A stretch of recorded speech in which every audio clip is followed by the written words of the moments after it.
Okay बच्चों, एक minute सिर्फ चेक करो ना, कोई यूट्यूब पे आया क्या? प्लीज एक मिनट चेक करो।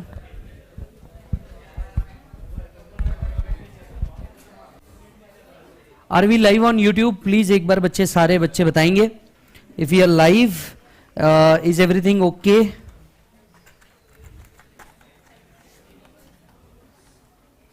जितने बच्चे कनेक्ट हो चुके हैं प्लीज एक बार मुझे बताइए, क्या मैं लाइव हूं? आप मुझे देख सकते हैं, आवाज सुन सकते हैं, ये सब कुछ देख सकते हैं जो यहां पे है?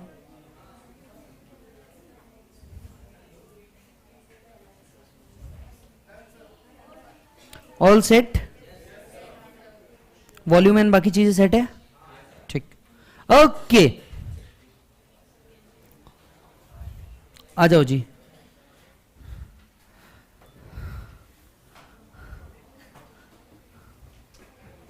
यस मालिक, आ जाओ आ जाओ आ जाओ, सब लोग फटाफट लवकर।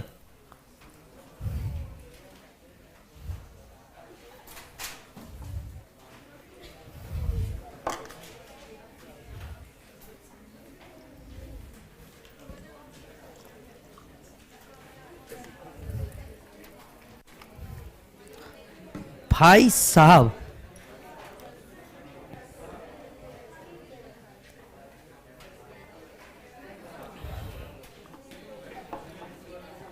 बहुत बढ़िया। अब तक के जितने लोग ऑनलाइन कनेक्टेड है, आपने अब तक के वीडियो को लाइक करके चैनल को सब्सक्राइब नहीं किया, प्लीज कर दो यार।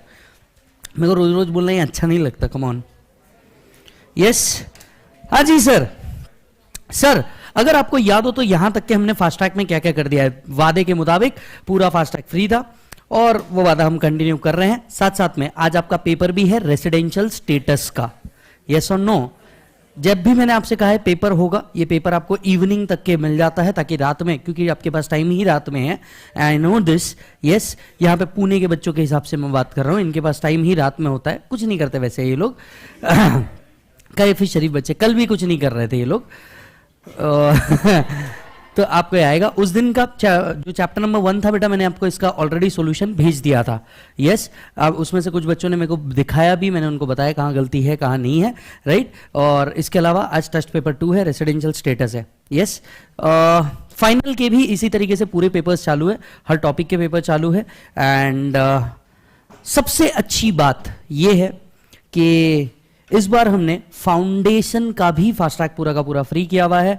तो आपके कोई दोस्त भाई या रिश्तेदार होंगे तो अराउंड 1 मार्च लगभग से हमारा फाउंडेशन का फास्ट ट्रैक चालू हो रहा है, जिसमें आपका कोई दोस्त होगा जिसको करने की इच्छा होगी तो वो कर सकता है। यस, अच्छा जी, यहां तक के प्लीज प्लीज प्लीज मुझे एक बार बता दीजिए कौन कौन से वो टॉपिक है जो हमने कंप्लीट कर लिए हैं। कौन सा वो टॉपिक है? आई थिंक एक बार बताइएगा मुझे कितने टॉपिक हो चुके हैं और कितने टॉपिक बचे हैं, पहले हम वो देख लेते हैं। एक बार हमारे बैलेंस टॉपिक समझ लेते हैं। बैलेंस टॉपिक के अंदर में एक है बेटा टीडीएस, दूसरा है बेटा सेड ऑफ, तीसरा है बेटा डिडक्शन, चौथा है बेटा एडवांस टैक्स, पांचवा है बेटा return of income, AMT computation of total income, alternate taxation scheme. Yes और नो? आप सभी जानते हैं इसमें से अगर कोई बड़ा टॉपिक बचा है तो वो है टीडीएस। बाकी सारे टॉपिक बहुत ही छोटे टॉपिक है।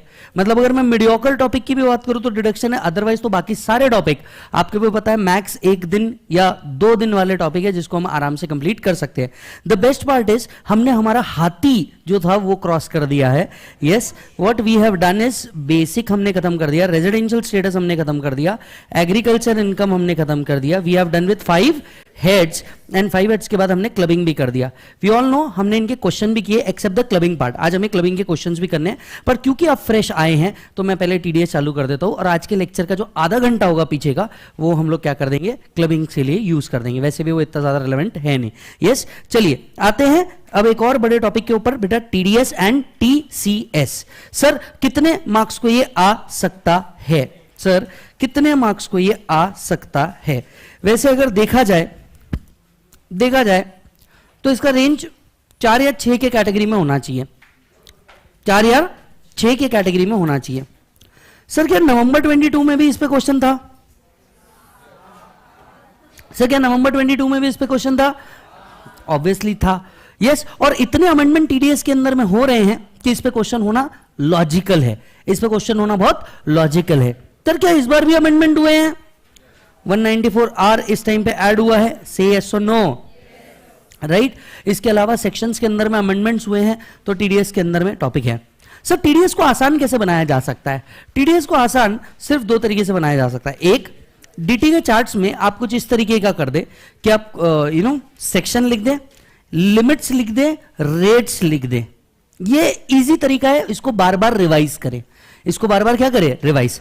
इसी चीज को आसान बनाते हुए अगर आप देखेंगे आपको जो डीटी चार्ट्स मिले होंगे, डीटी चार्ट्स के अंदर में हमने सेम चीज करी है, बोले जल्दी, डीटी चार्ट्स के अंदर में हमने क्या किया है, सेम चीज करी है और इसके तहत आपको बताए हुए हैं। एक मेहनत आपके मास्टर ने डीटी फास्टैग बुक में भी कर ली, ये टीसीएस का समरी चार्ट, ये टीडीएस का समरी चार्ट। तो ये जो मेहनत है ये अपन ने ऑलरेडी कर ली है, आपकी बुक में है।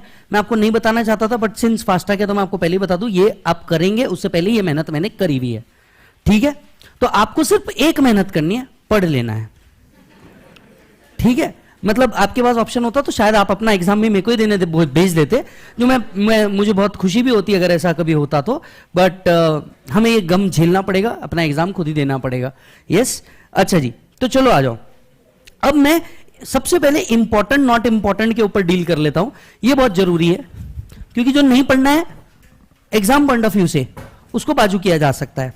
चलो लवकर सांगू का, चलो आ जाओ बेटा। सबसे पहले इंपॉर्टेंट टॉपिक, मतलब इंपॉर्टेंट सेक्शन जो मुझे लगते हैं कि हाँ भैया बिल्कुल आएंगे ही, इन सेक्शंस पे सवाल आएंगे ही। यस, अच्छा जी सुनो, 194N, 194O, 194S, 194R, 194Q, 194M, ये एकदम हॉटेस्ट टॉपिक है। मतलब अगर मैं पुरानी सीरीज में होता, ये एकदम हॉटेस्ट है। मतलब आप मान के चलो कि इनमें से एक क्वेश्चन तो कंफर्म फंसना है। इसके अलावा कुछ और हॉट टॉपिक्स भी है, 194C, 194J, 194H, 194I, 194IA। Sir ये सब एक ही सब्जेक्ट में, एक टॉपिक में? Yes, 194IA, then 194A। ये सेकंड इंपॉर्टेंट लिस्ट है। मतलब जब आप टीडीएस पढ़ना चालू करेंगे, सेल्फ स्टडी करेंगे, पहले ये पढ़ना, रिवीजन भी पहले इनका करना, फिर दूसरे कैटेगरी में ये डालना। ये है सेकंड कैटेगरी जो इंपॉर्टेंट है। अभी थर्ड कैटेगरी जो अच्छा एक मिनट, ये जो बहुत अति इंपॉर्टेंट है, 206C, 1G, 1H, ये टीसीएस से रिलेटेड है, तो ये हॉटेस्ट टॉपिक में है। 206AA, 206AB, 206CA। सर ये सब क्या है, ये सब कुछ समझ नहीं आ रहा। टेंशन लेने का भाई बैठा इधर।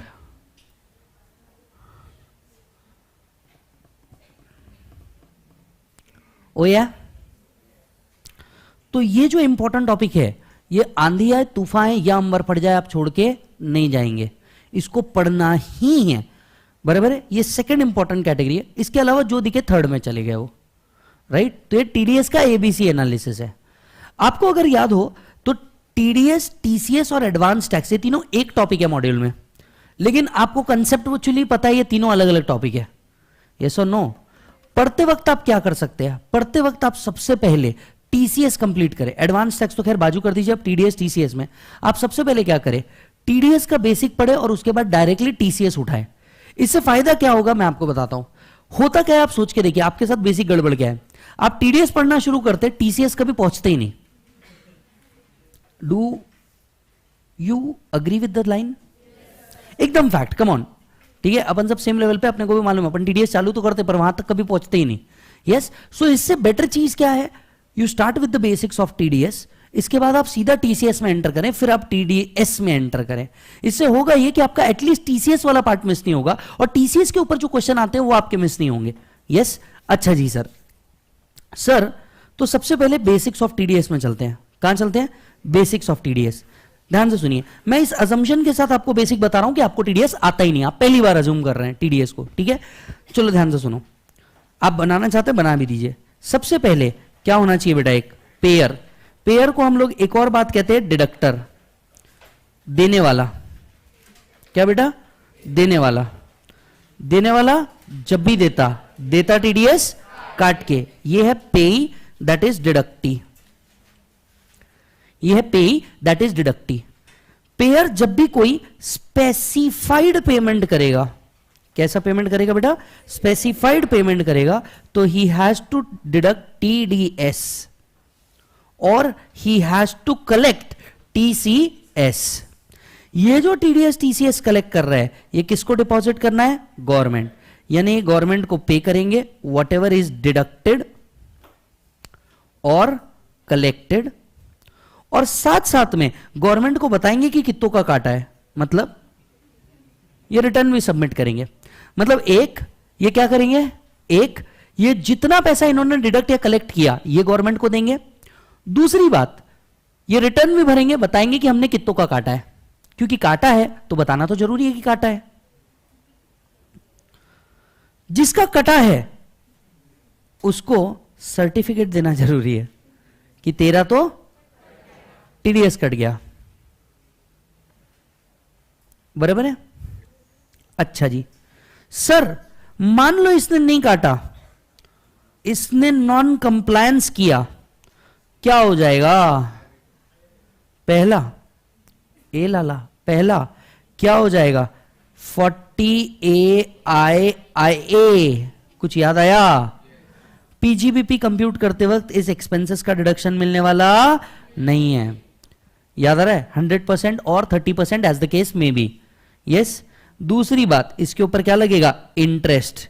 तीसरी बात, इसके ऊपर क्या लगेगा? पेनाल्टी।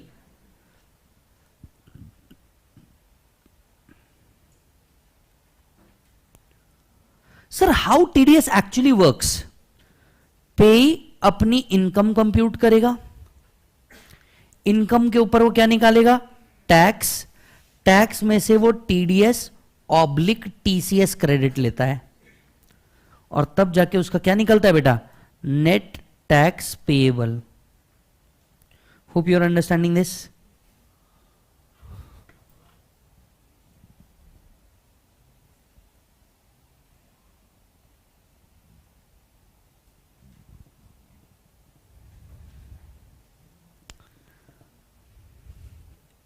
बराबर है?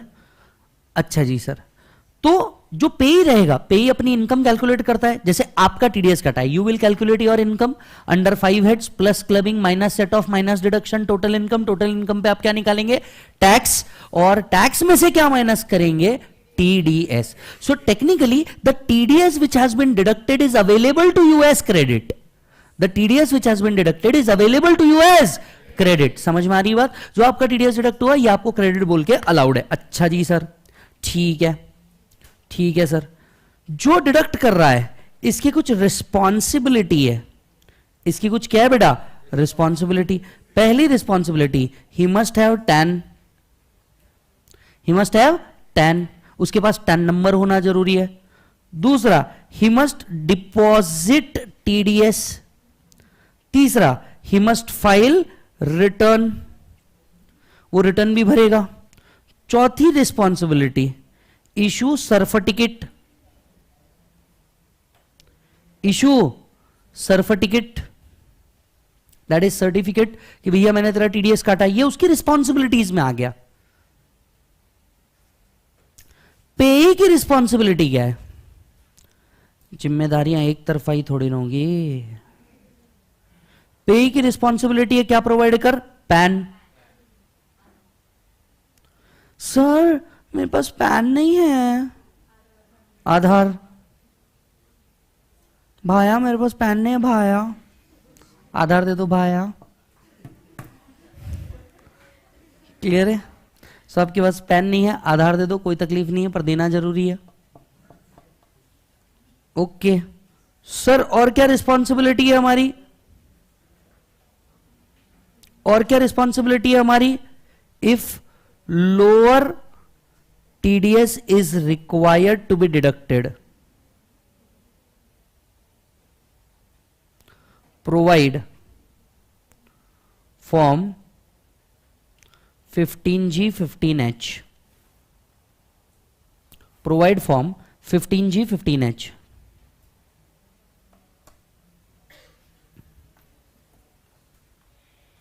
अगर पेई को ऐसा लगता है कि उसका टीडीएस डिडक्ट होने वाला है, लेकिन उसका टीडीएस लोअर रेट पर डिडक्ट होना चाहिए, कैसे रेट पर डिडक्ट होना चाहिए बोलो जल्दी से, लोअर रेट पर डिडक्ट होना चाहिए, तो बस काम खत्म। उसको क्या करना है, उसको अपना फॉर्म 15G 15H सबमिट करना है। से यस। अब इन एक एक चीज को हमें पढ़ना है, यहां तक कि हमने लिख दिया। हाल फिलहाल में चीजों से बाहर आओ। सबसे पहली चीज, टीडीएस कट करने से पहले क्या होना जरूरी है बेटा, बोलो टैन नंबर। क्या होना जरूरी है बोलो बेटा, टैन नंबर। यस और नो? अच्छा जी सर। सो रिस्पॉन्सिबिलिटी है सबसे पहले टैन लेने की। Everybody page number 9। Everybody page number 9। मैं आपको जैसे घुमा रहा हूं बिल्कुल वैसे घूमते जाना, टेंशन नहीं लेना, और जितना लिखाऊंगा लिखना उतना ही, ठीक है। सबसे पहले सेक्शन 203A सेक्शन बताता है टैन नंबर लेना है। एवरी पर्सन जिसको टैक्स डिडक्ट करना है या जिसको टैक्स कलेक्ट करना है, he must have a tan number. ये टैन नंबर उसके हर डॉक्यूमेंट में कोट होना चाहिए।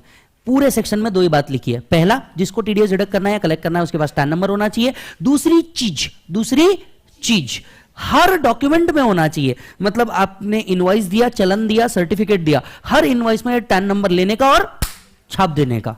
क्लियर है मालिक? यस। तीसरी चीज, ये सेक्शन कुछ लोगों पे एप्लीकेबल नहीं है। I mean, कुछ सेक्शन का टीडीएस डिडक्ट करते वक्त ये सेक्शन एप्लीकेबल नहीं है। तीनों पॉइंट में से याद रखने वाला है पॉइंट 3, किस पे टैन नंबर की जरूरत नहीं है। सो आपको ये क्वेश्चन नहीं पूछेगा किसको टैन लेना है, क्योंकि वो तो सबको लेना है जिसको काटना है। आपको ये सवाल नहीं पूछेगा कहां चिपकाना है, क्योंकि वो तो हर जगह चिपकाना है। काम की चीज क्या है पढ़ने लायक, कि भैया दोनों किस पे एप्लीकेबल नहीं है, जिसका मतलब टैन लिए बगैर भी। अच्छा सर, टैन जरूरी नहीं है इसका मतलब टीडीएस नहीं कट करना। टैन जरूरी नहीं है का मतलब टीडीएस कट किया जा सकता है इवन विदाउट हैविंग टैन। समझ में आ रही बात? सो सेक्शन 203A, जितना बोलूंगा उतना ही लिखना है।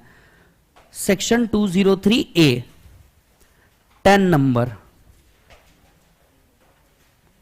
person responsible for TDS, TCS must have TAN number. TAN must be quoted on all documents. तीसरा, काम की चीज, no TAN number required for TDS under section 194IA, 194M। इसके नीचे और दो लाइन छोड़ के रखिए, जानबूझ के छुड़ा रहा हूं।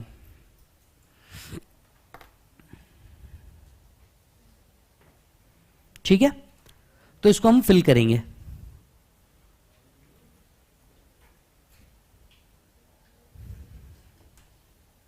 ओ या तो याद रखने वाला ये पॉइंट है पूरे सेक्शन में, काम खत्म। तो सबसे पहले रिस्पॉन्सिबिलिटी पेयर की, अगर उसको क्या करना है बेटा, टीडीएस डिडक्ट करना है, उसके पास क्या होना चाहिए, टैन। दूसरी चीज, ये टैन उसको हर डॉक्यूमेंट में कोट करना है, चालान, सर्टिफिकेट, इनवॉइस एटसेट्रा, हर जगह। तीसरा और सबसे काम की चीज, कुछ सेक्शन में टीडीएस काटने के लिए टैन नंबर की जरूरत नहीं है। इनमें 4 पॉइंट है, हाल फिलहाल में हमने सिर्फ 2 लिखे, 194IA, 194M, खत्म। बढ़ो आगे। अच्छा जी सर आप जो टीडीएस डिडक्ट कर रहे हैं, ये टीडीएस डिडक्शन क्या होना चाहिए, पेड भी होना चाहिए। मतलब आपने डिडक्ट किया, that has to be submitted to government. क्या गवर्नमेंट को सबमिट करने के लिए कोई टाइम लिमिट लिखी है? यस। सेक्शन 200 बताता है, अगर आप अप्रैल से लेकर फरवरी तक कभी भी टीडीएस डिडक्ट करते हैं, ध्यान से सुनो सुनो सुनो सुनो, इधर लिखने पे मत जाओ, इधर सुनो। अगर आप अप्रैल से फरवरी तक के कभी भी टीडीएस डिडक्ट करते हैं, अगले महीने की पहले 7 दिन, जब भी हो करना तब तू करना टीडीएस, जब भी हो करना तब तू करना, लेकिन अगले महीने के पहले 7 दिन याद रखना, सिंपल सी बात है। अगर आप पेमेंट कर रहे हैं किसी का, अगले महीने की 7 तारीख तक के आपको ये टीडीएस गवर्नमेंट को सबमिट कर देना है। Let me give you an example. मान लीजिए आपने अप्रैल में मेरा टीडीएस कट किया, आप गवर्नमेंट को कब तक पहुंचाएंगे? 7 मई का 7 जून, फरवरी का 7 मार्च। लेकिन मार्च के केस में 7 अप्रैल नहीं 30 अप्रैल है। मार्च के केस में 7 अप्रैल नहीं 30 अप्रैल है। So everybody, what are the due dates of TDS? Point number 1, अप्रैल से फरवरी तक का अगर मैंने कभी भी टीडीएस डिडक्ट किया, अगले महीने के पहले 7 दिन। जो मार्च का टीडीएस है उसके लिए 30 अप्रैल। क्लियर है? ओके, लिखते जाओ। इसके नीचे 2 लाइन खाली छोड़ दो। Next point,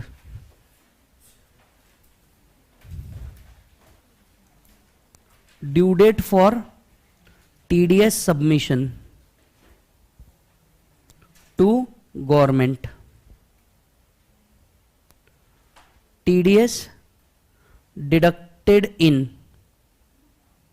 April to February, 7th of the next month, March 30th April,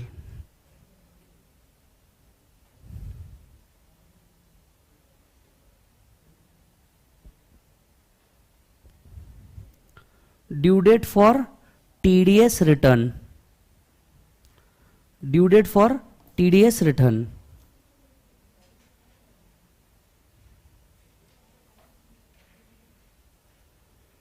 अच्छा जी, आपको गवर्नमेंट को रिटर्न भी भरना है। देख लो ऊपर के चार्ट से ही हम एक एक पॉइंट उठाए जा रहे हैं। अब आपको गवर्नमेंट को सबमिट भी करना है, गवर्नमेंट को बताना है आपने कितों का काटा है या कितों से लिया है। बात समझ में आ रही बात? अब ऐसे केस में आपको टीडीएस का रिटर्न सबमिट करना है। सबसे पहली बात, टीडीएस के रिटर्न के फॉर्म कौन से हैं? टीडीएस के रिटर्न कौन से फॉर्म में जाते हैं? टीडीएस रिटर्न का फॉर्म है form number 16, form number 16A। Form number 16 is for salary, form number 16A other than salary.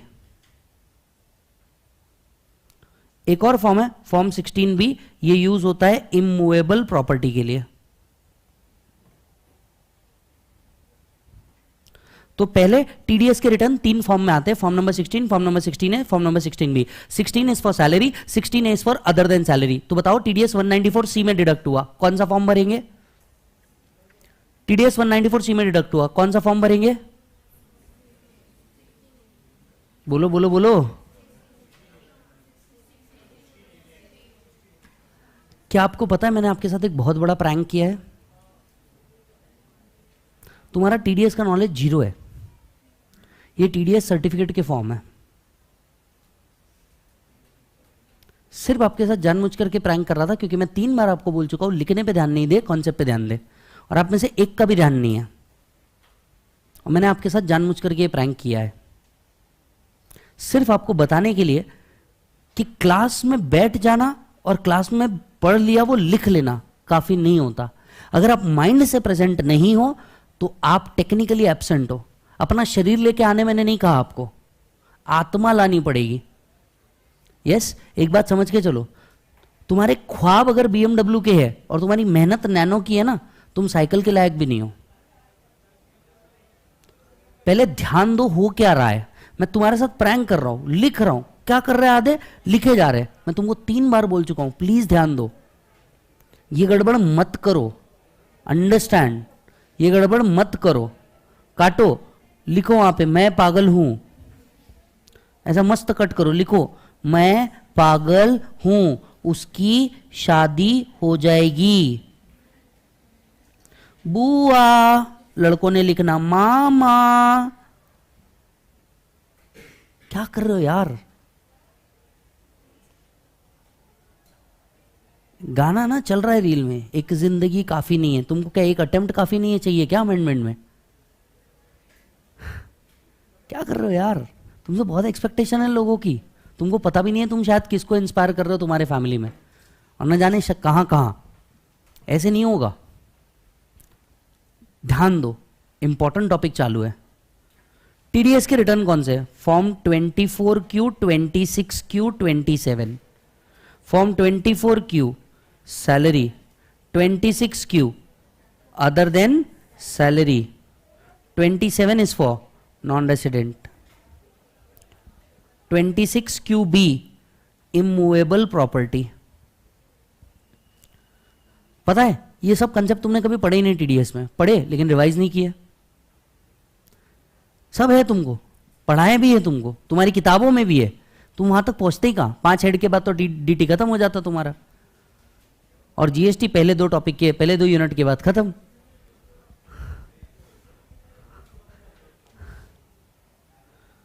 Form number 24Q 26Q। Yes,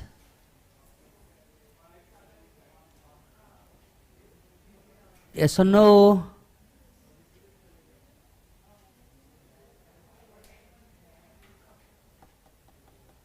Is this done? अच्छा जी सर, टीडीएस रिटर्न की due date, TDS return की due date, sir TDS return की due date quarter खत्म होने के 31st day के अंदर में आपको टीडीएस का रिटर्न सबमिट करना है। जैसे क्वार्टर खत्म हो रहा है 30 जून, पहला क्वार्टर 30 जून, यस, तो 31 जुलाई, 30 सितंबर मतलब 31 अक्टूबर, क्वार्टर खत्म होते ही 31 डे। लेकिन मार्च का जो क्वार्टर खत्म होगा 30 अप्रैल तो सिर्फ पेमेंट की ड्यू डेट थी, फिर रिटर्न की ड्यू डेट बन जाती 31 मई, 31 मई। So quarter 1, quarter 2, quarter 3, quarter 4, quarter 1 31 अप्रैल, मई, जून, 31 जुलाई, जुलाई अगस्त सितंबर, 31 अक्टूबर, अक्टूबर नवंबर दिसंबर, 31 जनवरी, और यहां पे 31 मई।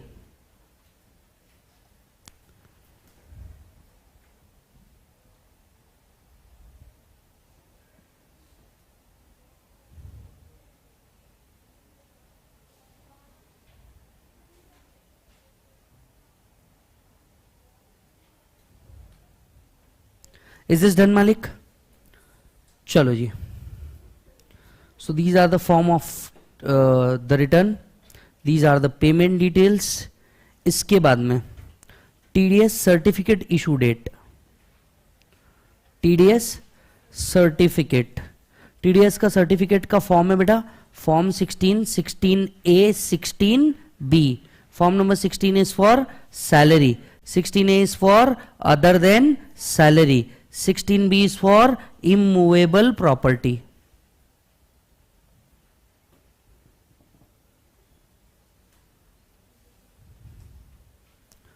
TDS सर्टिफिकेट का due date 15 days from the date of filing, ROI, 15 days from the date of filing ROI, that is TDS return।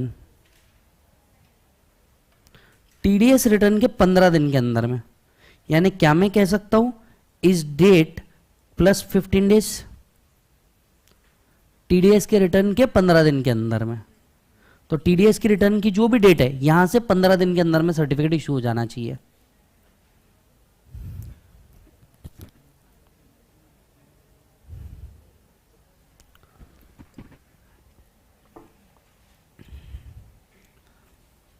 Yes और नो? चलो नेक्स्ट, तो टीडीएस सर्टिफिकेट कब देना है? 15 days from the date of return, 15 days from the date of return. Clear है मालिक?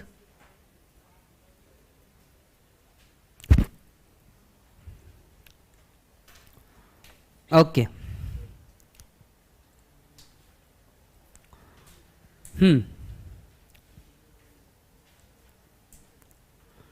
मान लीजिए, ध्यान से सुनना, कई लोगों को ऐसा लगता है कि उनका टीडीएस डिडक्ट नहीं होना चाहिए। तो बात उन दिनों की है, बात उन दिनों की है कि एक दिन हमारी एक्स आई, एक दिन हमारी एक्स आई, हमारी एक्स आकर के बोलती है विजय तूने मेरे को पेमेंट दिया है पर प्लीज मेरा टीडीएस डिडक्ट मत करना। मैंने उसको बोला देख प्यार मोहब्बत अलग चीज थी, छोड़ा है हम वो गलियां, टीडीएस तो मैं डिडक्ट करूंगा नहीं तो मेरे डिसअलाउंस हो जाएंगे, तो टीडीएस तो मेरे को डिडक्ट करना ही है। उसने बोला पर क्यों टीडीएस डिडक्ट कर रहा है, अब तो मेरी इनकम भी नहीं बची। मैंने कहा मतलब तू लॉसेस में है? A lot. मैंने कहा खैर ये तो होना ही था, पॉइंट इज, देख टीडीएस तो मेरे को डिडक्ट करना पड़ेगा। अगर तेरे को ऐसा लगता है कि मैंने तेरा टीडीएस डिडक्ट नहीं करना चाहिए तो डू वन थिंग, एओ से सर्टिफिकेट लेके आ जा कि विजय इसका टीडीएस मत काट। अगर एओ मेरे को ये कह देता है कि विजय इसका टीडीएस मत काट तो मैं नहीं काटूंगा, तेरी नहीं एओ की जरूर सुनूंगा। क्या ऐसा हो सकता है? यस। इसके लिए एक फॉर्म है, फॉर्म 15G 15H। इसके लिए एक फॉर्म है, फॉर्म 15G 15H। जिसको भी ऐसा लगता है कि अपना टीडीएस नहीं कटना चाहिए वो जा करके एओ के पास एक एप्लीकेशन कर सकता है। एओ बेस्ड ऑन दिस एप्लीकेशन क्या कर सकता है, आपको फॉर्म 15G 15H दे सकता है, जिसमें लिखा होता है non deduction of TDS certificate. जिसमें क्या लिखा होता है? Non deduction of TDS. तो ये सर्टिफिकेट तब तक वैलिड रहता है जब तक कि एओ इसे रिवोक ना कर दे, राइट? तब तक कि आप या तो टीडीएस ही नहीं काटेंगे या टीडीएस जो काटेंगे वो बहुत लोअर रेट पे काटेंगे। क्लियर है? So in case where in case of any income of any person, sum payable to any person, income tax is required to be deducted at the time of credit or as the case may be. The AO is satisfied that the total income of recipient justify deduction at lower rate or no deduction of income tax as the case may be. The AO shall on application made by assessee in this behalf give to him such certificate as may be appropriate. कौन सा certificate? ये जो certificate है ये कौन से form में आता है? ये सर्टिफिकेट आता है form 15G 15H। Normal citizen, senior citizen, ऐसे दो फॉर्म होते हैं, 15G 15H। सो सेक्शन 197 क्या कह रहा है? पेई में furnish a certificate received from AO to the payer for non-deduction or lower deduction of TDS in form 15G 15H। तो सेक्शन 197 क्या बोल रहा है? पेई कौन सबमिट करेगा? ये लाला कौन सबमिट करेगा? पेई। जिसका कट रहा है वो ये सर्टिफिकेट सबमिट करेगा कि मेरा कम काट TDS.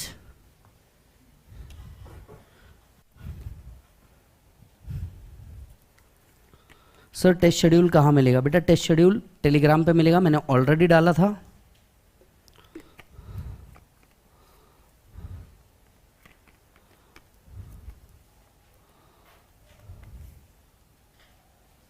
Sir, today is my first class. Will you complete all chapters? Yes sir, हम सारी क्लास पढ़ाएंगे सर। बताओ, रामायण खत्म होने आ रही है, भैया पूछ रहे हैं रामायण चालू कहाँ से हुई थी। Is this done? चलो जी, नेक्स्ट पॉइंट, आपको टीडीएस रिटर्न सबमिट करना है। टीडीएस रिटर्न के फॉर्म याद नहीं आ रहे? 24Q 26Q याद आ रहा है? ये रिटर्न सबमिट करने हैं बाय दिस डेट, 7th है ना?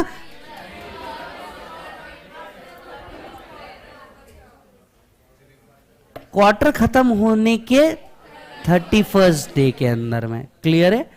अब ये रिटर्न के साथ होता क्या है? ये रिटर्न के साथ होता क्या है? ये क्या किसी भी रिटर्न के साथ होता क्या है? जब आप कोई रिटर्न भरते हैं, देख भाई लॉजिकली तू 3 ही रिटर्न भरता है। Income tax return, that is return of income, TDS का रिटर्न, टीसीएस का रिटर्न। पूरे इनकम टैक्स में तेरे सिलेबस में तू 3 ही रिटर्न भरता है, normal return, section 139, TDS return and TCS return, ऐसे 3 ही रिटर्न भरता है। ये तीनों रिटर्न जाने के बाद इन रिटर्न का होता क्या है? ये तीनों रिटर्न प्रोसेस होते हैं। ये तीनों रिटर्न क्या होते हैं बेटा? प्रोसेस। आप जब मेरे साथ सीए फाइनल में रहेंगे, इसका एक प्रोसेस मेरे को आपको पहले अभी समझाना पड़ेगा, ध्यान से सुनिए। ये अपना सीए फाइनल का चार्ट है, जरा ध्यान से सुनिए। एक्चुअली आप जब रिटर्न भरते हैं तो होता क्या है, ये कंसेप्ट बहुत इंपॉर्टेंट है यहां समझना कि आप जब रिटर्न भरते हैं तो होता क्या है। ये है असेसी, बराबर है? असेसी सबसे पहले सेल्फ असेसमेंट टैक्स भर के रिटर्न ऑफ इनकम भरता है। रिटर्न कहां जाता है बेटा? इनकम टैक्स डिपार्टमेंट में। रिटर्न कहां जाता है? Income tax department. ये सीए फाइनल का पार्ट है, समझना, क्योंकि इस कंसेप्ट को समझने के लिए बहुत जरूरी है। रिटर्न कहां जाता है? Income tax department. Income tax department में ये 2 पार्ट पे क्लासिफाई हो जाता है। अगर ये नॉर्मल रिटर्न ऑफ इनकम हुआ, तो ये CASS में जाता है। CASS computer aided scrutiny software कहा जाता है, बोलो जल्दी से, computer aided scrutiny software, right. और अगर ये TCS का रिटर्न है तो ये जाता है ट्रेसेस, कहां जाता है, ट्रेसेस। ये पार्ट आपके मॉड्यूल में दिया है, समझ में आ रही बात, ट्रेसेस में जाता है। ट्रेसेस का फुल फॉर्म, ट्रेसेस मतलब TDS reconciliation analysis and correction enabling system. क्या फुल फॉर्म है, TDS reconciliation analysis and correction enabling system. जैसे आपने रिटर्न भरा, रिटर्न या तो TDS का होगा तो ट्रेसेस में जाता है, नहीं तो CASS में जाता है। ये रिटर्न जाने के बाद AO डिसाइड करता है। ये रिटर्न जाने के बाद क्या होता है, इस रिटर्न पे होता है समरी असेसमेंट। इस रिटर्न पे क्या होता है बेटा, समरी असेसमेंट। इसे रिटर्न प्रोसेसिंग भी कहते हैं। इसे क्या बोलते हैं बेटा, रिटर्न प्रोसेसिंग। और रिटर्न प्रोसेसिंग के बाद AO डिसाइड करता है क्या हमें इसका असेसमेंट करना है या नहीं। यानी हर रिटर्न जो आप सबमिट करेंगे, क्या 100% वो प्रोसेस होगा ही होगा, answer is yes. Return 100% process होता है, उसमें से कितनों का केस AO उठाएगा असेसमेंट करने के लिए, ये AO के ऊपर है। पर आप TDS रिटर्न जो डालते हैं, TCS रिटर्न जो डालते हैं, ये 100% प्रोसेस किया जाता है। समझ में आ रही बात। आते हैं वापस इंटर में। ये TDS प्रोसेसिंग में एग्जैक्टली होता क्या है, सेक्शन 200A बोलता है कि ये जो TDS में आप रिटर्न सबमिट करते हैं, इसमें मेजर 2 एडजस्टमेंट्स की जाती है। पहला, अर्थमेटिकल एरर सुधारे जाते हैं और इनकरेक्ट क्लेम सुधारे जाते हैं। अर्थमेटिकल एरर मतलब कैलकुलेशन में अगर कोई मिस्टेक रही होगी तो वो ऑटोमेटिक सुधरती है यहां पे, और अगर आपका कुछ इनकरेक्ट क्लेम होगा या इनकरेक्ट डिडक्शन होगा तो वो ऑटोमेटिक सुधारता है। कौन सुधारता है, सिस्टम। सिस्टम का नाम क्या है, ट्रेसेस। समझ में आ रही बात। तो जब भी आपने कोई रिटर्न सबमिट किया, इसमें 2 एडजस्टमेंट किए जाएंगे, अर्थमेटिकल एरर और इनकरेक्ट क्लेम, और आपका फाइनल TDS लायबिलिटी पेएबल या TDS रिफंड निकाला जाएगा। मतलब सिस्टम ऑटोमेटिकली या तो आपकी लायबिलिटी निकालेगा या तो आपका रिफंड निकालेगा, या तो आपकी लायबिलिटी निकालेगा या तो आपका रिफंड निकालेगा। एंड आपको एक लव लेटर इशू करेगा जिसको कहते हैं इंटीमेशन। आपको एक लव लेटर इशू करेगा जिसको क्या कहते हैं बेटा, इंटीमेशन। और आपको इंटीमेट करेगा कि देख बेटा, तूने ये रिटर्न भरा था और हमने ये चेंज किया। So what intimation does, intimation आपको बताता है कि आपने क्या किया था और सिस्टम ने क्या किया, और ये आपको कम्युनिकेट किया जाता है। कलल का, मेरे को नहीं समझा, वापस बोलो।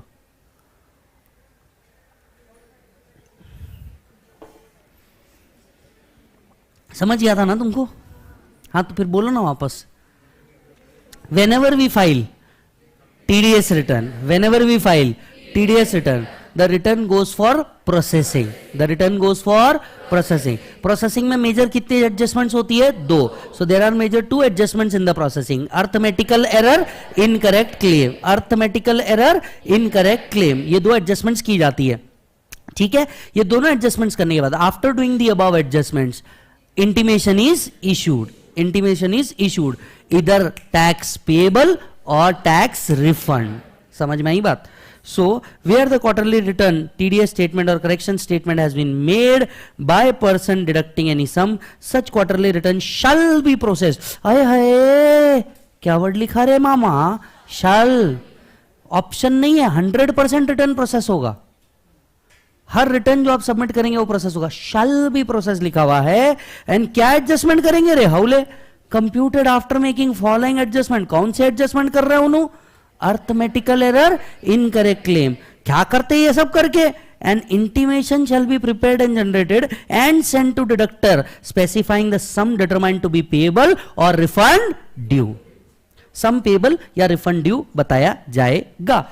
क्या मैं कह सकता हूं ये प्रोसेसिंग ए लाला ट्रेसेस में होगी जे, ये प्रोसेसिंग ट्रेसेस में होगी। हाउ रे, ट्रेसेस का फुल फॉर्म बोल, TDS reconciliation analysis and correction enabling system।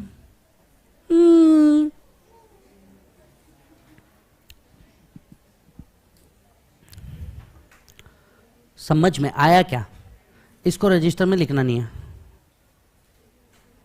Done. Next point, sir सामने वाले की जिम्मेदारी थी कि मुझे क्या प्रोवाइड करे, पैन। सामने वाले की जिम्मेदारी थी मुझे क्या प्रोवाइड करे, पैन। अगर पेई पेई पेई अगर मुझे पैन सबमिट नहीं किया तो मैं उसका ज्यादा काटूंगा। अगर पेई ने मुझे क्या सबमिट नहीं किया, पैन सबमिट नहीं किया, तो TDS will be deducted at a higher rate, TDS will be deducted at a higher rate, TDS will be deducted at a higher rate. Rate in act, rate in force 20%, come on वापस से, rate in act, rate in force 20%, come on वापस से, rate in act, rate in force 20%, come on वापस से, rate in act, rate in force 20%, अरे वापस से, rate in act, rate in force 20%, whichever is higher, whichever is higher. वापस से बोलो, अगर आपने पैन सबमिट नहीं किया, टीडीएस कैसे कटेगा, सामने वाले ने पैन सबमिट नहीं किया, rate in act, rate in force 20%, whichever is, rate in act, rate in force 20%, whichever is, अरे वापस से, विच एवर इज हायर। तो सामने वाले की जिम्मेदारी मुझे पैन देने का, नहीं तो मैं उसका बहुत जबरदस्त टैक्स काटेगा। Rate in act, rate in force 20%. So a person entitled to receive मतलब किसकी बात कर रहे हैं, पे शल ए लाला, क्या बात कर रहे हैं, शल furnishes PAN to the person responsible for deducting such tax. The tax shall be deducted at a higher of the following rate, rate in act, rate in force और 20%. इन तीनों में का हायर।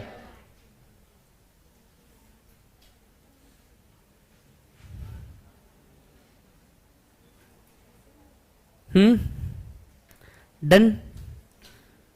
यहां पे एक स्टार मार्क करके रखे, अभी इस लाइन को हम नहीं पढ़ रहे, पेंडिंग रखा है। यस,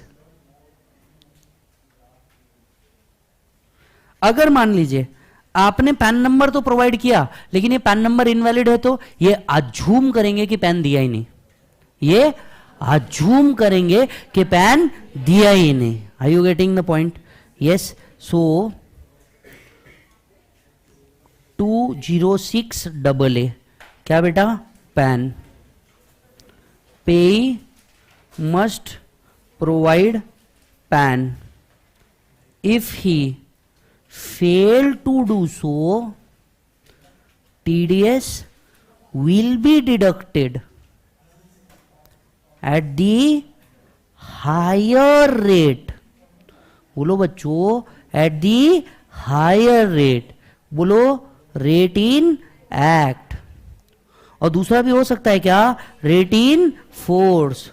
इसका और एक ऑप्शन है क्या, 20%, विच एवर इज हायर। ये हुआ पहला पॉइंट। दूसरा, इन case of section 194O highest rate is dash करके रखिए, इज और नॉट, इज और नॉट।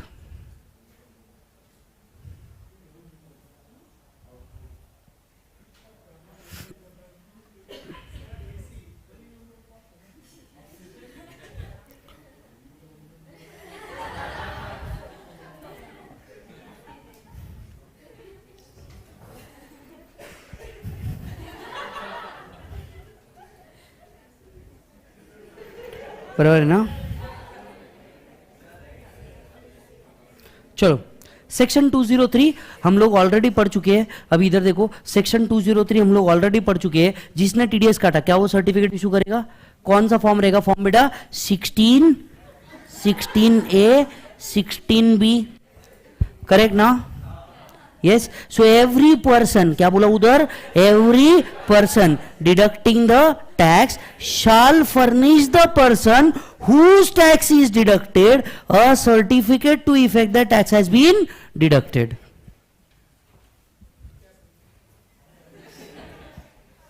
बराबर है?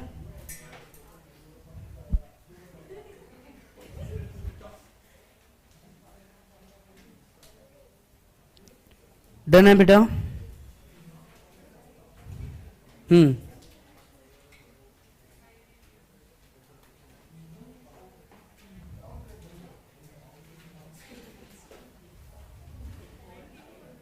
Okay, next section 206AB, important.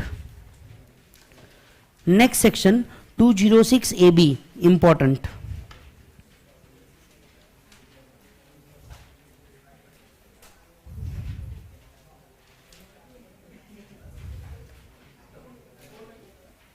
Is this done?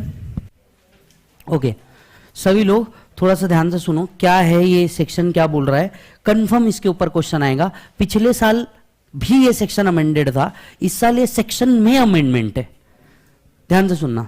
अब देखिए निर्मला सीतारमन जी करना क्या चाह रही थी निर्मला सीतारमन जी करना क्या चाह रही थी? निर्मला सीतारमन जी चाह रही थी कि भैया मैक्सिमम लोग रिटर्न भरे, क्योंकि आज भी कई लोग अपना इनकम पे टैक्स भरते नहीं। तो निर्मला सीतारमन जी चाह रही थी कि भैया सब लोग टैक्स भरे, और टैक्स भरने के लिए सबसे पहले उनका इनकम असेस होना बहुत जरूरी था। आप सभी को पता होगा, या आप जब मेरे साथ सीए फाइनल में आएंगे तब हम डिस्कस करेंगे, आपका अब असेसमेंट फेसलेस हो गया है।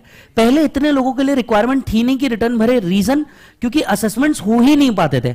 आजकल जितने असेसमेंट्स है ये सारे फेसलेस असेसमेंट होने लग गए, जिसके कारण जो रिटर्न प्रोसेस किए जाते हैं डिपार्टमेंट में वो बहुत स्पीड हो चुका है। अब अगर स्पीड हो चुका है तो पहले एक प्रॉब्लम क्या थी, लोगों की इनकम होती थी तो भी वो क्या करते थे, रिटर्न नहीं भरते थे, जिसके कारण उनके असेसमेंट कभी हो ही नहीं पाते थे। आप अपने गांव में या अपने ही आसपास देख लीजिए, आपको कई अमीर लोग दिखेंगे जो शायद हार्डली टैक्स पे करते होंगे, यस और नो। अब इस चीज को सॉल्व करने के लिए उन्होंने सबसे पहले तो रिटर्न भरने के मैकेनिज्म को इंक्रीज किया, बहुत सारे लोगों पे रिटर्न रिक्वायरमेंट डाल दी। अब रिटर्न रिक्वायरमेंट के साथ साथ उन्होंने एक और पार्ट बोला, मान लीजिए अगर विजय आपको पेमेंट कर रहा है और आपका टीडीएस डिडक्ट करना चाहता है, यस विजय ने आपको पेमेंट करना है, आपका टीडीएस डिडक्ट करना चाह रहा है, लेकिन आपने रिटर्न भरा ही नहीं है of the previous year, of the previous year. पहले यहां पे वर्ड लिखा था टू प्रीवियस ईयर, यहां पे वर्ड अब क्या चेंज कर दिया, previous year. And TDS liability in that year exceed 50,000 and TDS liability of that year exceed 50,000. So मान लीजिए विजय को करंट ईयर में आपको कोई पेमेंट करना है, विजय विल इंश्योर कि आपने रिटर्न भरा है या नहीं भरा है। आपने अगर इसके पहले ईयर, इस फाइनेंशियल ईयर के प्रीसीडिंग वाले ईयर में रिटर्न नहीं भरा और उस साल आपका टीडीएस टीसीएस का रिस्पॉन्स लाइबिलिटी कितने से ऊपर जा रहा था, 50,000 से ऊपर जा रहा था, आपने टीडीएस नहीं भरा है, तो करंट ईयर में जब मैं टीडीएस काटूंगा ये भी हायर रेट पे होगा। अब इससे क्या करवाना चाहते हैं निर्मला सीतारमन जी, सामने वाला जिसका टीडीएस कट रहा है उसका रिटर्न भरवाना चाहते हैं, ताकि वो रिटर्न भरे और एक कंप्लायंस वाला पार्ट शुरू हो। समझ में आ रही बात? That's how TDS mechanism will be strengthen, tax mechanism will be strengthen. तो अब यहां पे क्या लिखा था, यहां पे पहले लिखा था टू प्रीवियस प्रीसीडिंग ईयर, इस साल से यहां पे इसको प्रीवियस ईयर कर दिया गया है। मतलब अब हमें 2 साल की रिक्वायरमेंट चेक नहीं करनी, अब हमें सिर्फ 1 साल। इस साल अगर मैं पेमेंट कर रहा हूं तो मुझे सिर्फ इसके पहले वाले साल में देखना है उसने रिटर्न भरा है या नहीं भरा है। रिटर्न अगर नहीं भरा एंड उस साल जो उसका टीडीएस टीसीएस कटा है वो 50,000 से ज्यादा है, तो बस मुझे इस साल जो उसका टीडीएस काटना है वो हाईएस्ट रेट पे काटना है।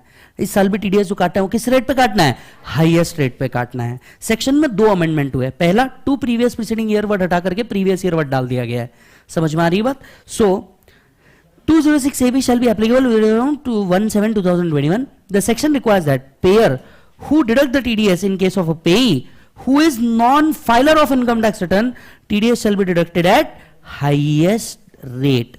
अब आपको बताएंगे, देखिए अब इस क्वेश्चन को आपको कैसे पूछा जाएगा। आपको पहले बताया जाएगा मिस्टर एक्स ने मिस्टर वाई को कोई पेमेंट किया है, मिस्टर एक्स ने मिस्टर वाई को कोई पेमेंट किया है, इस तरह से आपको प्रोविजन बताई जाएगी और बोला जाएगा मिस्टर वाई ने, बताइए टीडीएस क्या होगा। Question number 2, what will be your answer अगर आपको यह पता चले कि मिस्टर वाई ने पिछले साल रिटर्न ही नहीं भरा था और उस साल उनका जो टीडीएस डिडक्ट हुआ है वो 70,000, 80,000, 50 के ऊपर कुछ भी। समझ में आ रही बात? इस तरीके से क्वेश्चन आपको पूछा जाएगा। तीसरा क्वेश्चन आपको पूछा जाएगा, what will be your answer कि अगर हम ये पेमेंट ना करके वो पेमेंट करते तो, क्योंकि सेक्शन में लिखा है कुछ सेक्शंस पे ये सेक्शन एप्लीकेबल ही नहीं है। मतलब अगर मैं सेक्शन 194 192B का पेमेंट कर रहा रहूंगा तो उस टाइम पे भले ही सामने वाले ने रिटर्न नहीं भी भरे तो भी मेरा टीडीएस रेट जो रहेगा ये कौन सा रहेगा, नॉर्मल टीडीएस रेट। ये जो रेट रहेगा ये कौन सा रहेगा, नॉर्मल टीडीएस रेट। समझ में आ रही बात? तो इस तरीके से एक क्वेश्चन बना करके आपको दिया जा सकता है। क्लियर है मालिक? चलो 206AB, a person who shall be responsible to pay any sum amount to specified person shall require to deduct TDS as per 206AB on the sum amount of paid credited to the specified person. ध्यान से सुनिए, specified person मतलब कौन? Specified person means a person who has not furnished return of income for the assessment year relating to the previous year immediately preceding the financial year in which tax is required to be deducted. मतलब जिस साल हम tax काट रहे हैं उसके पहले का previous year, for which the time limit to furnish the return has expired and the aggregate amount of TDS TCS deducted in his case is 50,000 or more in the said previous year. तो मुझे बताइए, general TDS rate 10%, general TDS rate 10%, ठीक है, मुझे आपका 10% का TDS cut करना है.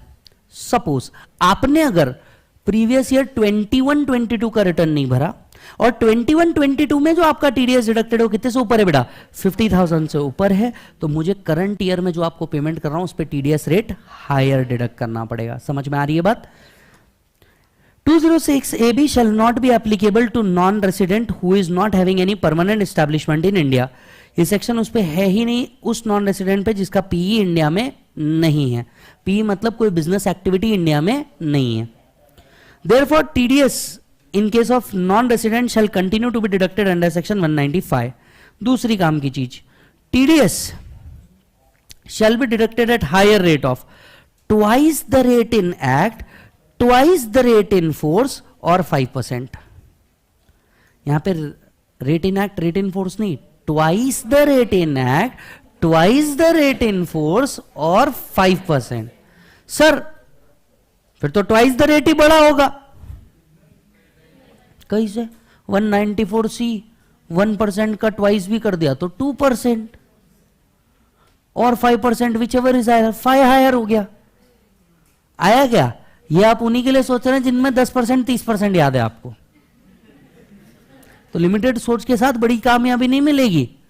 समझ आ रही है बात? जहां पे 2% लिखा है, 2 का ट्वाइस भी कितना हुआ? 4. अब आप बताइए, 5 will be higher, twice the rate in act, twice. So X Limited में एग्जांपल देखने का, X Limited make a payment of rent against the commercial property to Y 5 lakh on which tax was required to be deducted at 10%. Y Limited has not filed the ITR for last 3 years. हमें तो कितने की requirement थी? सिर्फ एक. Though TDS credit in this case is more than 50,000 every year, please guide X limited as regard to the rate of TDS. बताइए 10% से काटना था, twice the rate in act 20%, rate in force का कुछ दिया नहीं है, और 5% विच एवर इज हायर. तो क्या मैं कह सकता हूं 20%. So the effective rate of TDS will be 20% in case of Y limited. Yes और नो? हालांकि हालांकि हालांकि ये सेक्शन एप्लीकेबल नहीं है in following payment. Salary payment करते वक्त, सैलरी पेमेंट करते वक्त अगर ट्वाइस लिख दिया ना, शायद सैलरीज गायब हो जाएंगी.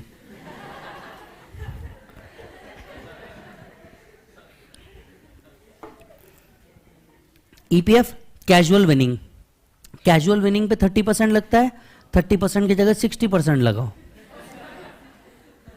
Twice the rate in act.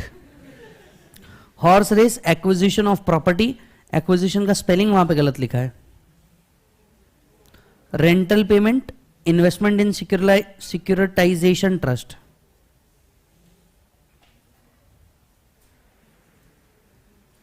TDS on personal payment, TDS on cash withdrawn, TDS on cash withdrawn.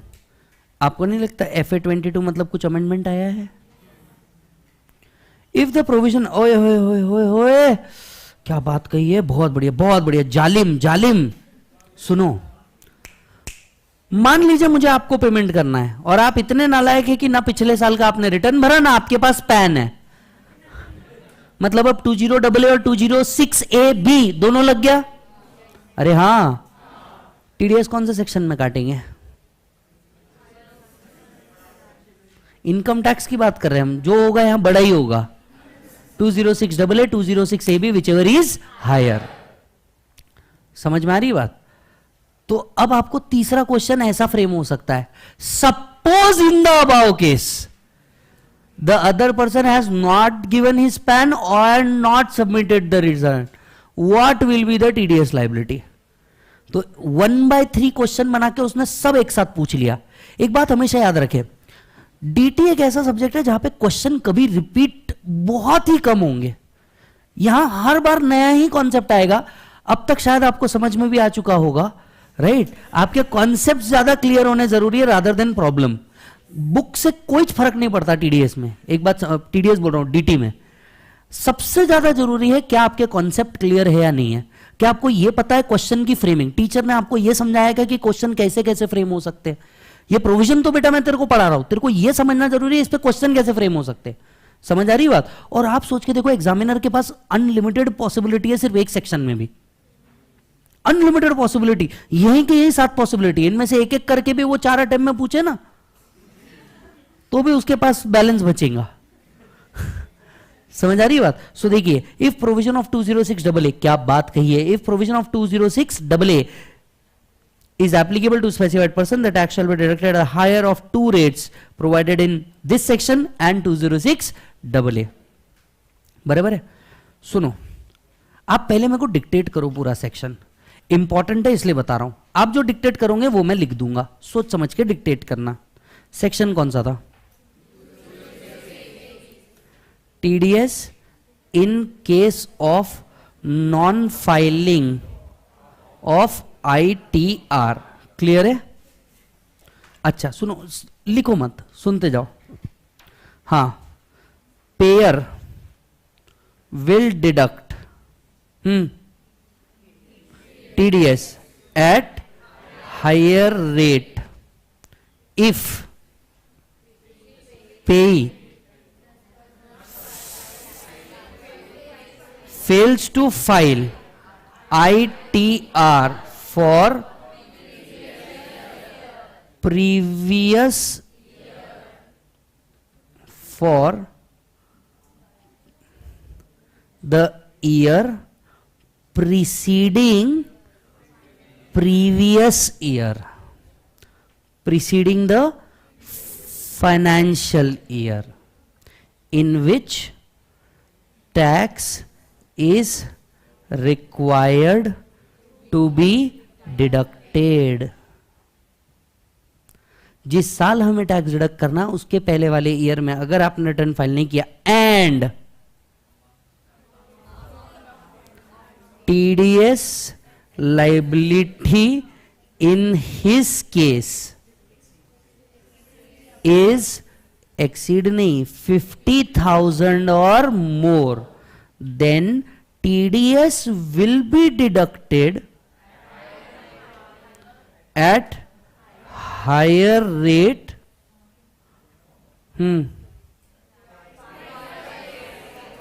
twice the rate in act, twice the rate in force।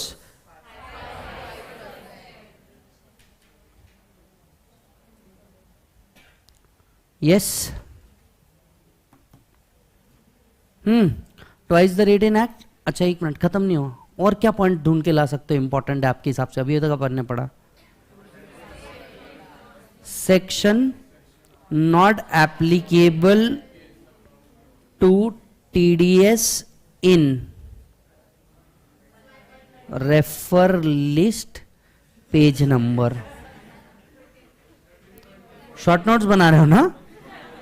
हाँ। तीसरा, if 206AA PAN and 206AB return both applied,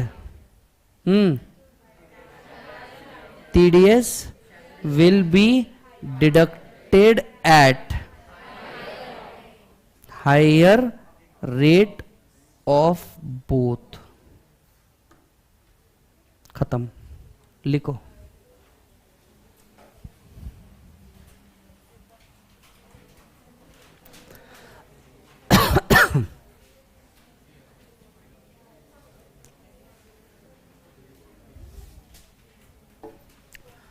sir आप सुबह 8 बजे से पढ़ा रहे हो, 7:45 से। सर कब तक पढ़ाएंगे? 9:30 तक। सर तो फिर बीच में ब्रेक मिलता है ना बच्चों की स्माइल से।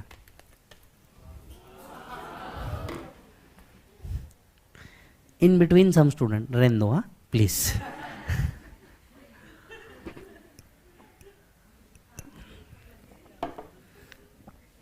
क्या है बेटा?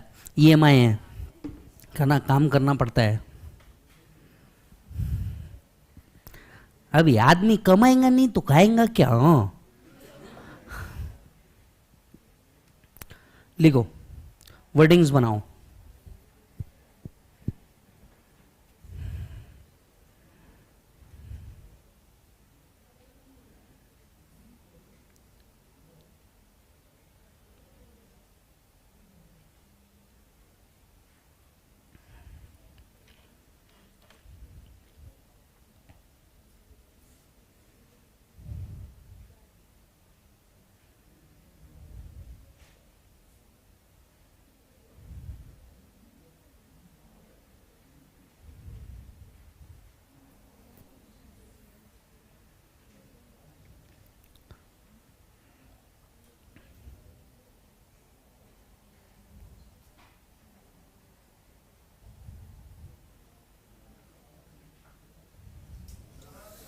अरे मेरा बच्चा,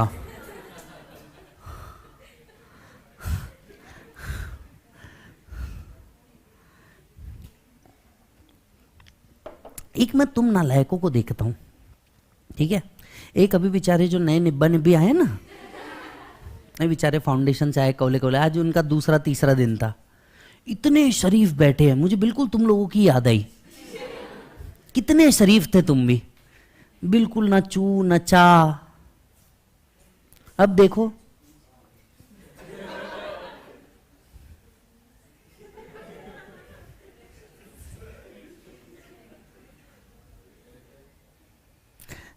बच्चा पहले दिन क्लास को आता है, कितना ऐसा शरीफ बन के आता है, एकदम शरीफ, सूदा सादा सुंदर सिंपल टिकाऊ। उसके बाद क्या होता है, फिर टीचर आता है अंदर क्लास के अंदर, बाबूराव।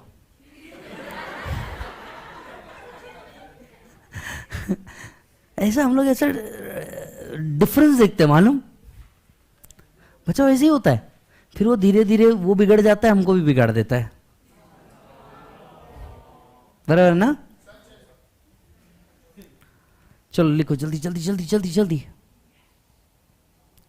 सर आपने हमें बिगाड़ा है। ओ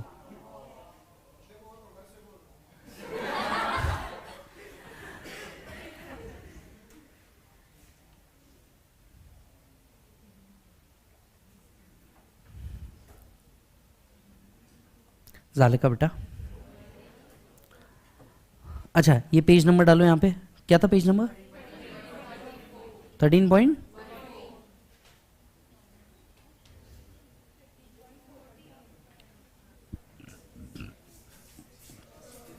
अरे माफ करो दादा, माफ करो, मैंने आपसे आपका हक छीन लिया, जायदाद मांग ली ना मैंने।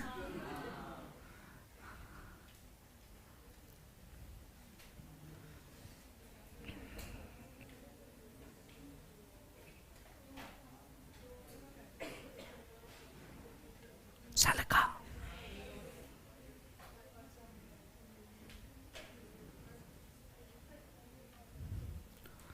बाजी done.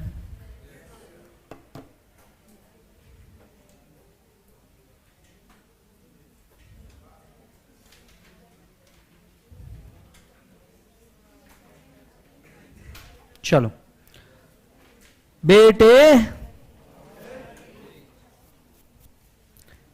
Exact similar section TCS में भी लाया। एग्जैक्ट सिमिलर सेक्शन किस में लाया, टीसीएस में भी लाया। एग्जैक्ट सिमिलर सेक्शन टीसीएस में भी लाया। 206 CCA, 206 AB is for TDS, 206 CCA is for TCS. Cut, copy, paste, everything remains same. Section is effective from July, where TCS is required to be collected on any amount from the specified person shall be collected at a higher rate, twice in act or 5%. If both section 206 CC and CCA strikes, the amount shall be higher of either. Specified person who has not furnished the return for both the two previous year. अब ये both the two previous year के जगह word क्या हो चुका है, previous year, preceding financial year.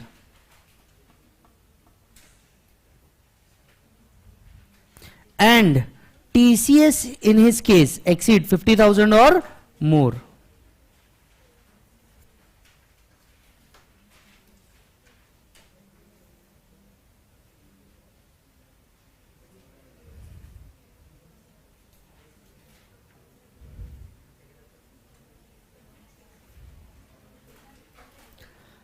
सारे बच्चों को बता दूं, आपका रेसिडेंशियल स्टेटस का जो पेपर है ये आपके टेलीग्राम ग्रुप के ऊपर आ चुका है, आप देख लेना क्लास खत्म होने के बाद। यस, एक मिनट, यहां लिखिए section 206 CCA similar to section 206 AB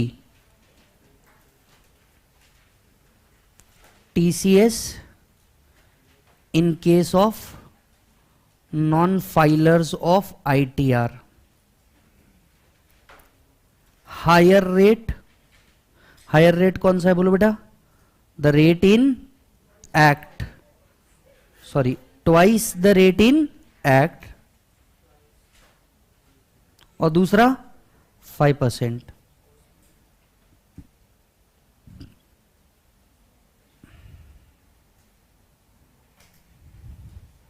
बाकी एवरीथिंग रिमेन सेम।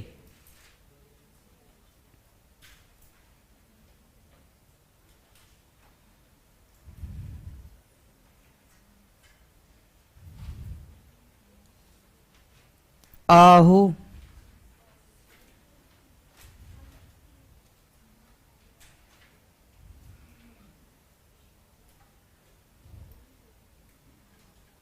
चलिए आ जाओ। अभी आपने मेरे साथ 206 AA पढ़ा था, अभी आपने मेरे साथ 206 AA पढ़ा था क्या बेटा, पैन, अगर नहीं दिया तो सिमिलर सेक्शन टीसीएस में CC, अगर सामने वाले ने टीसीएस कट करते वक्त क्या नहीं दिया, पैन नहीं दिया, twice the rate applicable of TCS और 5%, twice the rate applicable of TCS और कितना बेटा 5%, TCS shall be mandatory furnish PAN to the collector, failing which it shall be collected at a higher rate. Section 206 CC similar to 206 AA,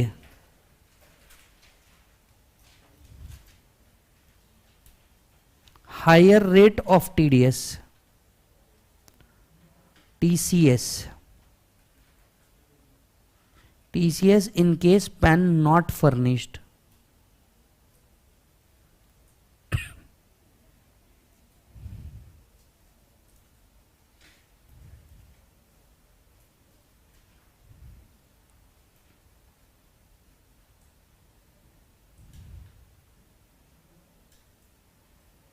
done. Higher rate क्या था,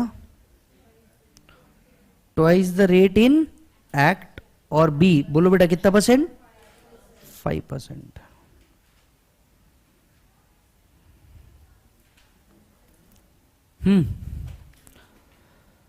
चल बेटा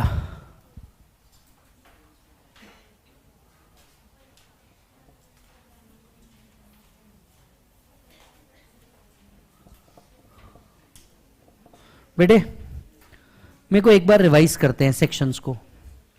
देखो 203 काय के लिए था बेटा, 203A सबसे पहले हम लोगों ने पढ़ा था TAN, 203 certificate of TDS, 200 due dates अलग अलग केस में लिखा हुआ था, 200A टीडीएस का रिटर्न क्या किया जाएगा, प्रोसेस, 206 AA पैन, इसका सिमिलर सेक्शन 206 CC AACC कि भैया again pan in case of TCS, 206 AB non filer of ITR, 206 CCA non filers of ITR in case of section, हमने एक और पढ़ा है इधर section 197, section 197 lower deduction of TDS, lower deduction of TDS everybody. अब तक इतने section पढ़े हमने, एक बार आपसे रिक्वेस्ट करूंगा सिर्फ जितना रजिस्टर में लिखा उतना ही रिवाइज करो, यही रिवाइज करो, तुमने जितना रजिस्टर में लिखा तुरंत एक बार रिवाइज कर लो।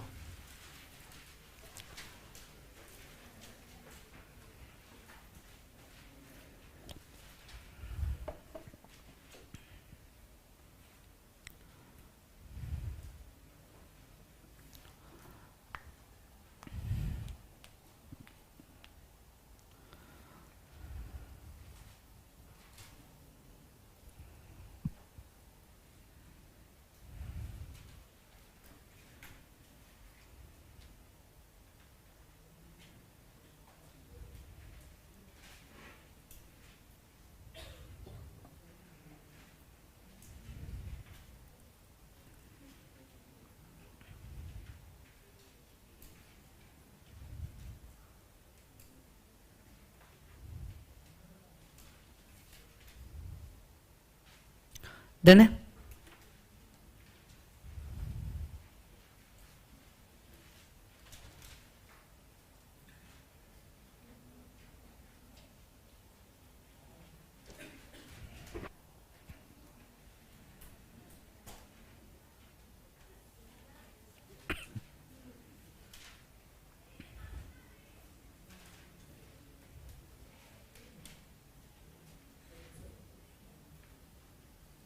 देख, यही पढ़ लिया, यही खत्म कर लिया, काम खत्म।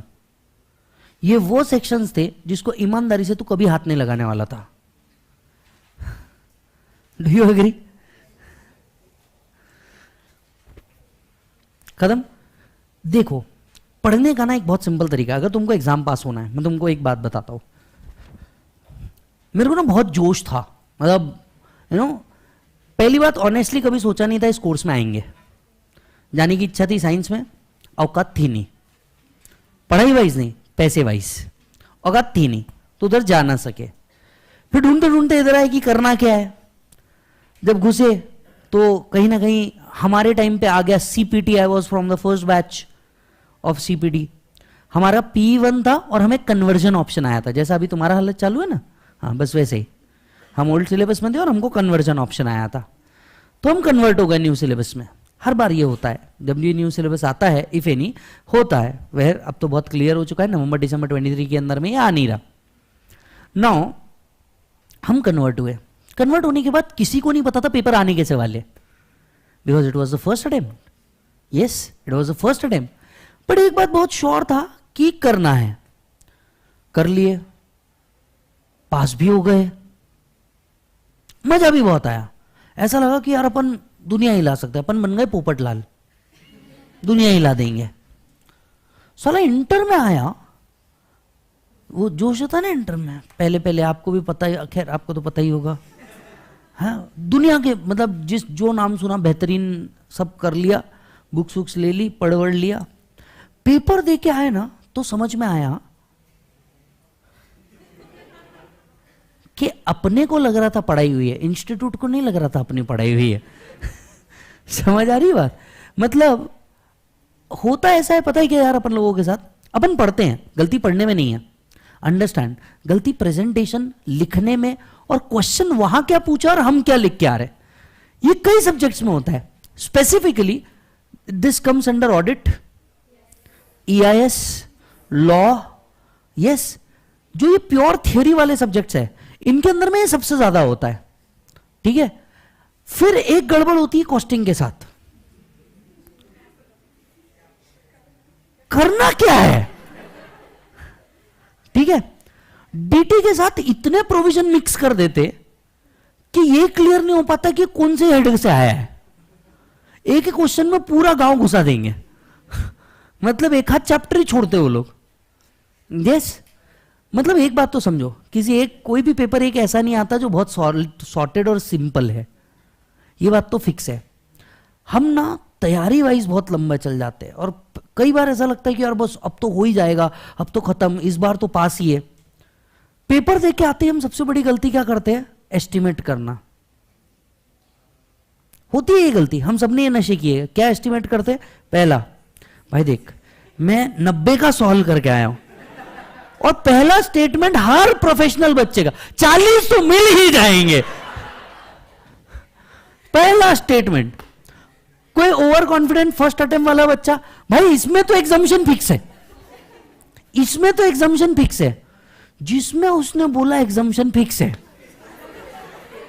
वही सब्जेक्ट उल्टा पटकता। होता है नहीं होता है तुम्हें को?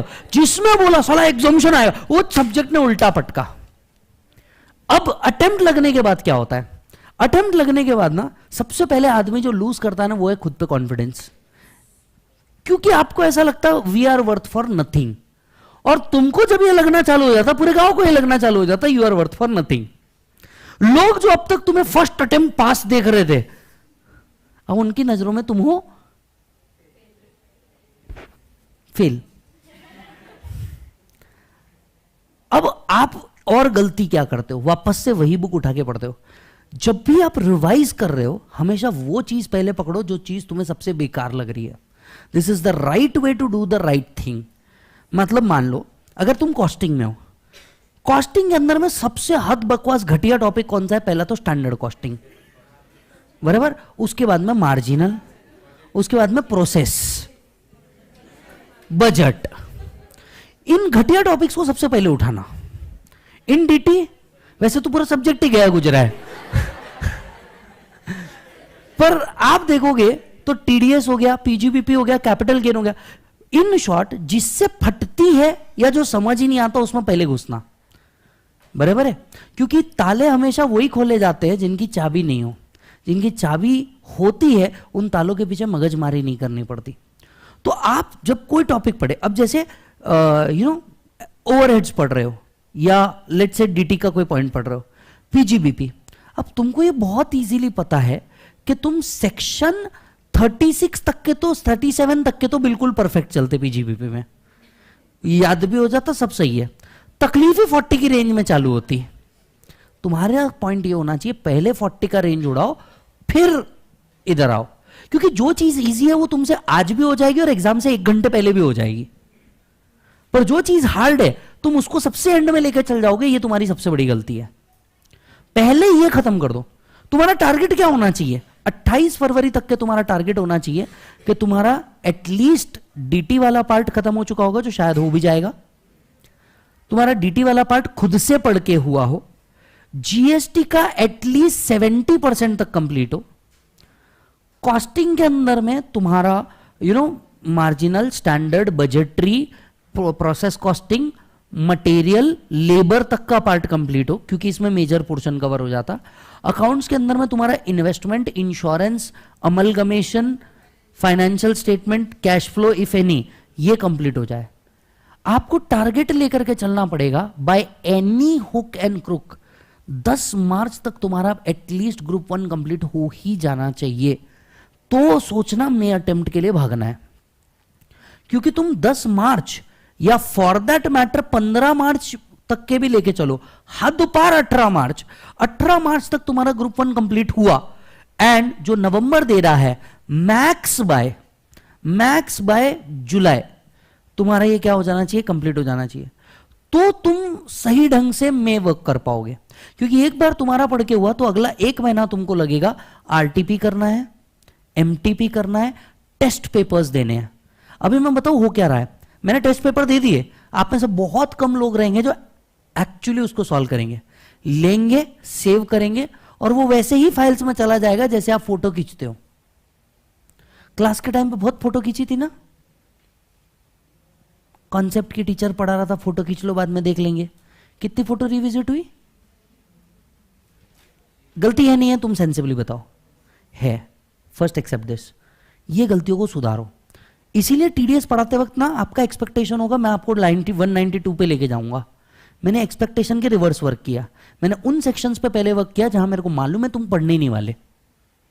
समझ में आ रही बात? इससे हुआ क्या, बच्चा उस कोर इंटरेस्ट पे आ गया जिस कोर इंटरेस्ट पे वो कभी खुद से जाने ही नहीं वाला था।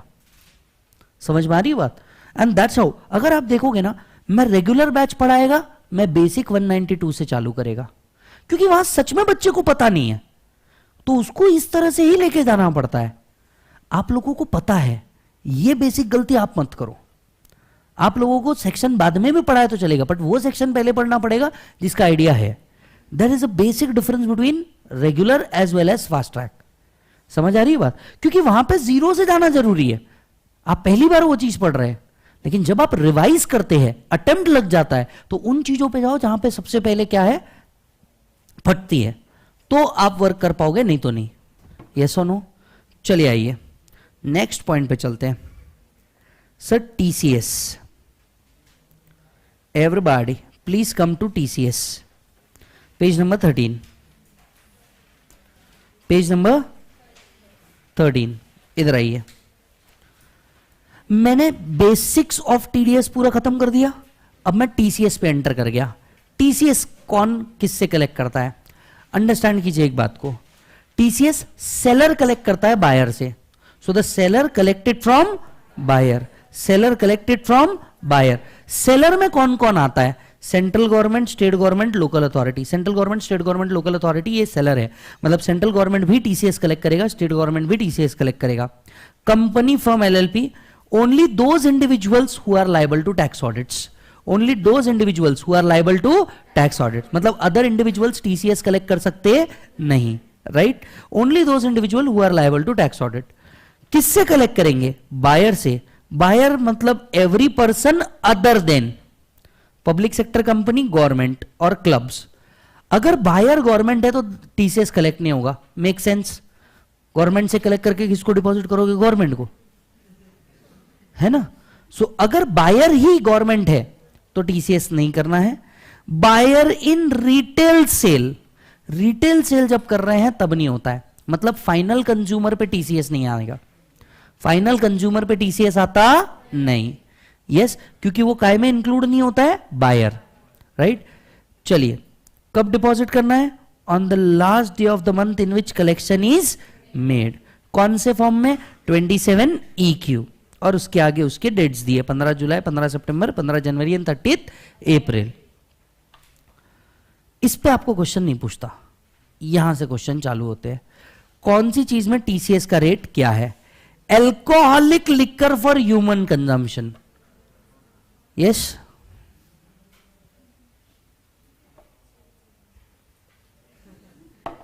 One percent. कितना परसेंट बेटा? 1%। तेंदू लीव्स, बीड़ी पत्ता, 5%। Timber obtained in any mode, 2.5%, चाहे वो फॉरेस्ट से लिया या बाहर से लिया। Timber obtained in any mode, 2.5%। Any other forest produce other than timber, इसके अलावा और भी कोई फॉरेस्ट प्रोड्यूस होगा, 2.5%। यस। स्क्रैप 1%, मिनरल, कोल, लिग्नाइट, आयरन और 1%। बिलीव मी, ये बहुत पहले से दिए हैं, अब इस पे भी क्वेश्चन नहीं आएंगे क्योंकि इनके पास नया आइटम है, तो ये पुराने आइटम्स पे क्वेश्चन नहीं पूछेंगे, पुराने आइटम इनने बाजू रखे हैं। हालांकि पॉइंट टू बी नोटेड, इस पे क्वेश्चन बनता है तुमको। अगर जो बायर है, बायर हमें एक डिक्लेरेशन दे दे, अगर बायर हमें एक डिक्लेरेशन दे दे कि जो गुड्स वो ले रहा है वो इलेक्ट्रिसिटी मैन्युफैक्चरिंग के लिए यूज होने वाला है, वो किसके लिए यूज होने वाला है? इलेक्ट्रिसिटी मैन्युफैक्चरिंग के लिए यूज होने वाला है, तो ऐसे केस में टीसीएस कटेगा नहीं।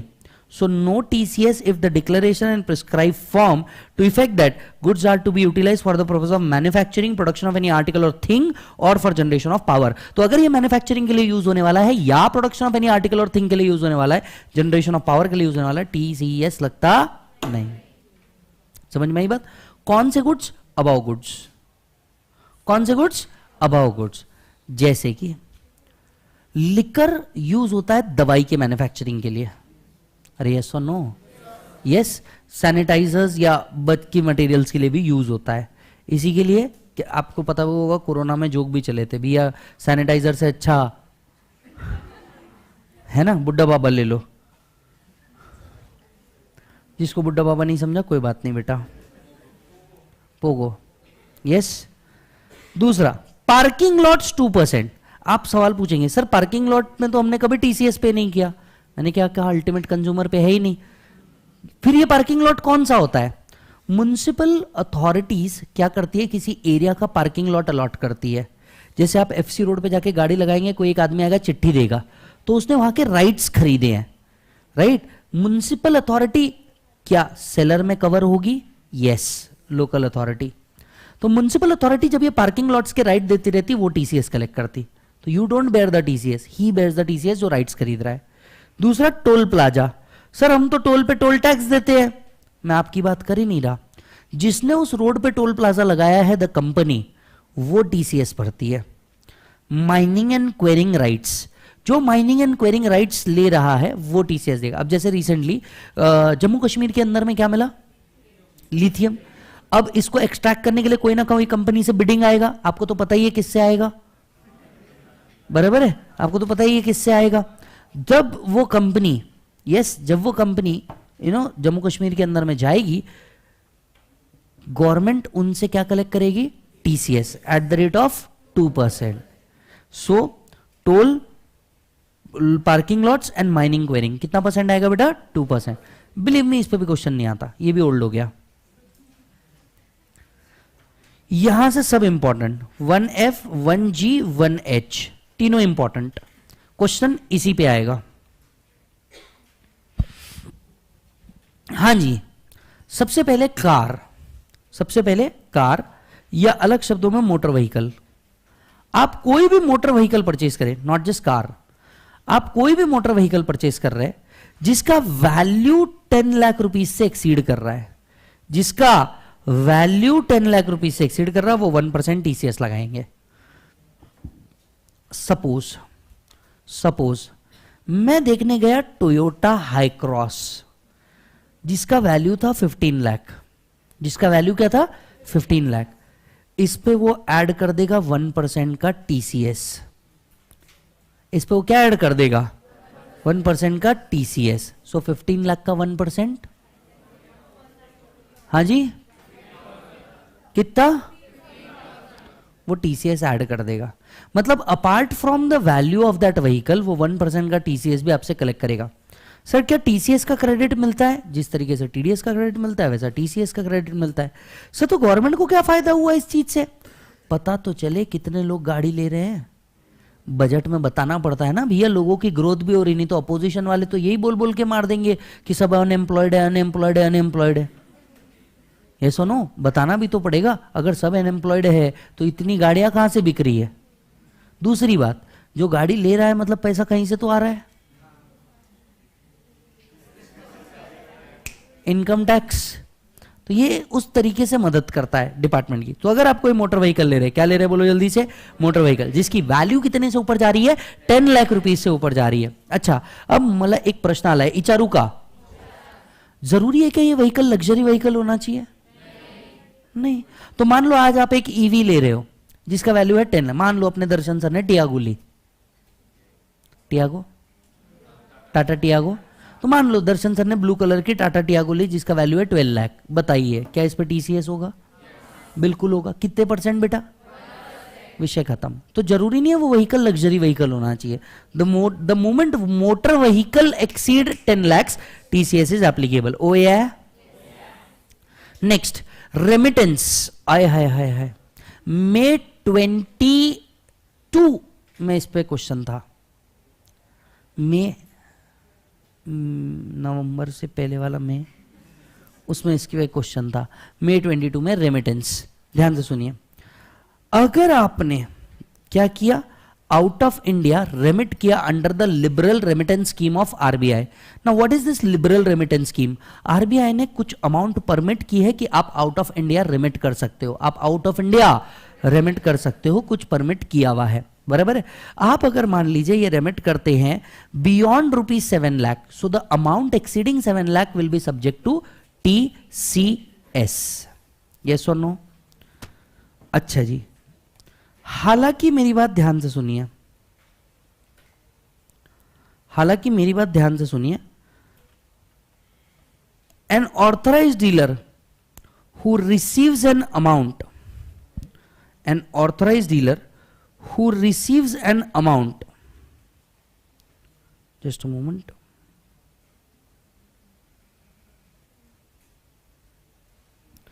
an authorized dealer who receives an amount on remittance out of India from a buyer, being a person remitting such amount under the liberal remittance scheme exceeding rupees 7 lakh, TCS will be at the rate of, ये rate गलत दिया हुआ है, anyone? 5%।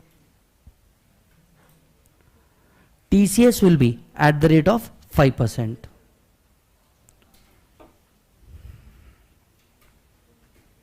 Yes, तो बताइए, आपने अगर remit किया है 10 लाख रुपीस, सो क्या 3 लाख पे 5% का TCS आएगा? अरे एवरीबॉडी, 3 लाख पे 5% का टीसीएस आएगा। अब जरा ध्यान से सुनिए, रेमिटेंस अगर 7 लाख के ऊपर जा रहा है तो टीसीएस आएगा। अब यही रेमिटेंस आपने एजुकेशन लोन लेकर के बाहर भेजा है, तो सरकार ने बोला पैसा बच्चे को बाहर भेजा जा रहा है for the purpose of education, loan लिया और लोन लेकर के रेमिट कर रहे हैं, बियॉन्ड 7 लाख 0.5%। यानी मान लीजिए विज्जू ने क्या किया, लोन लिया, लोन लेकर के रेमिट कर रहा है। रेमिट किस पर्पज से हो रहा है, एजुकेशन। कितना रेमिट किया, 20 लाख। 20 लाख माइनस 7 लाख बचा कितना, 13 लाख। 13 लाख पे 0.5%। सर 5 एंड 0.5% तो सेम ही हुआ ना, बराबर। मेरे क्लास में बोला, कहीं और मत बोलना, बराबर। इसमें तेरा पूरा शहर जाएगा तू ही नहीं, पूरा शहर जाएगा। खैर आ जाओ, लिखो बेटा। check, authorized dealer shall collect a sum of 0.5% on the amount or aggregate amount in excess of 7 lakh remitted by a buyer in financial year if the amount being remitted is out of a loan.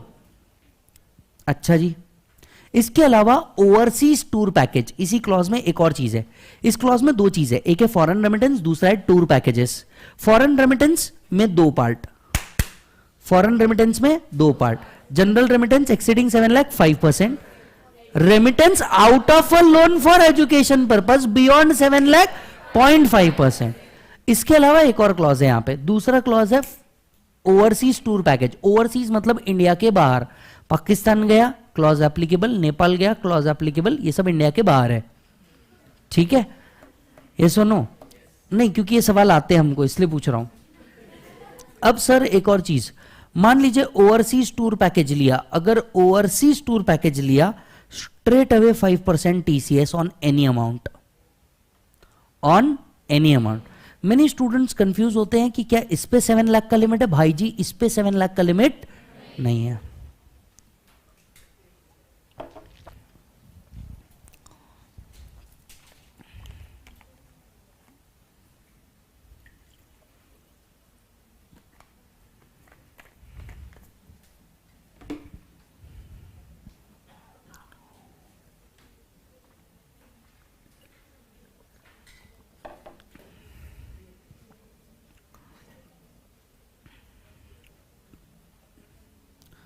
Is this done? No TCS. No TCS where it is subject to TDS. अगर इस पे already TDS हो चुका है तो इस पे TCS करने की जरूरत नहीं। दूसरा, where the buyer is central government, state government, embassy, high commission. मान लीजिए सेंट्रल गवर्नमेंट ने अपने एम्प्लॉय के लिए ओवरसीज टूर पैकेज लिया, तब ये TCS एप्लीकेबल नहीं है। क्लियर है? Okay. Last 206C1H, 206C1H,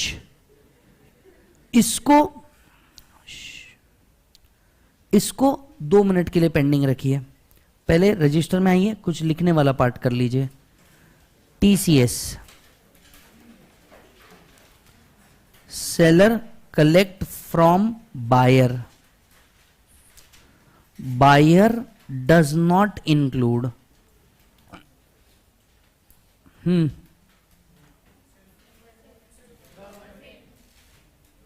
government,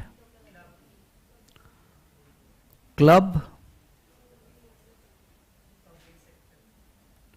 individual in retail. Government में central government, state government, local authority, बराबर।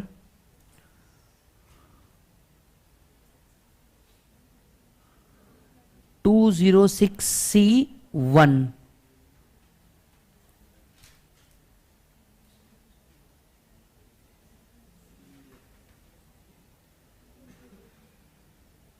One 1%, 2.5%, 5%।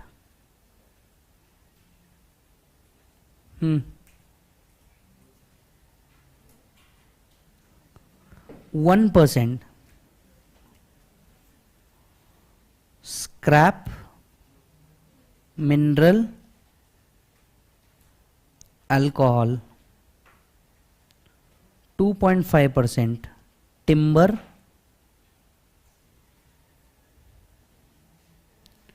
Any other forest produce.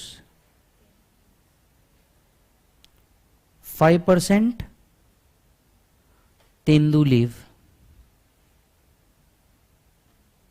no TCS if these items used for manufacturing and power generation.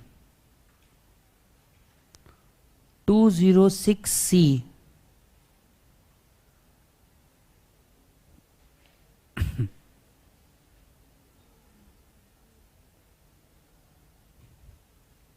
%2 on. बोल बेटा। Parking lot, toll plaza, mines.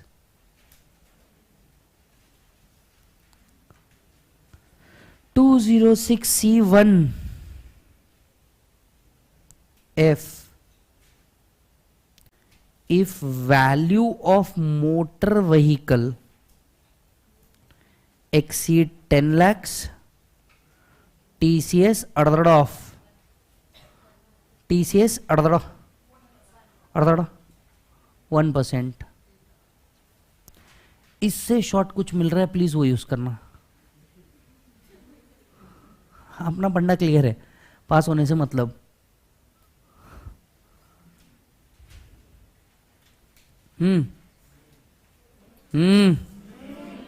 बाकी है क्या अभी भी?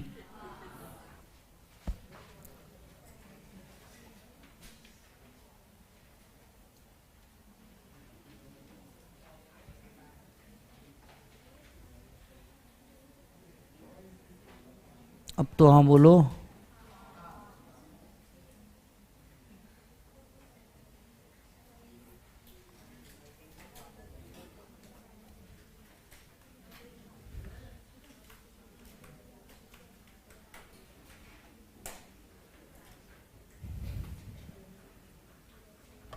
भाऊ झालं?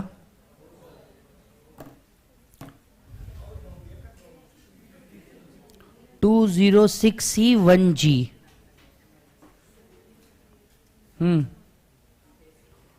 Overseas tour programme, any amount. बोल बेटा। TDS at the rate of 5%।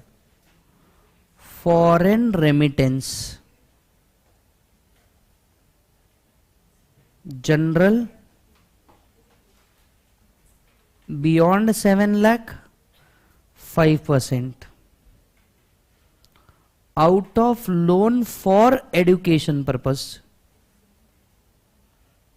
0.5% beyond।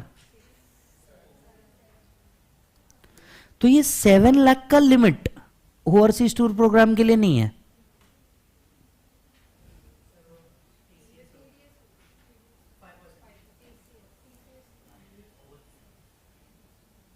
Thank you.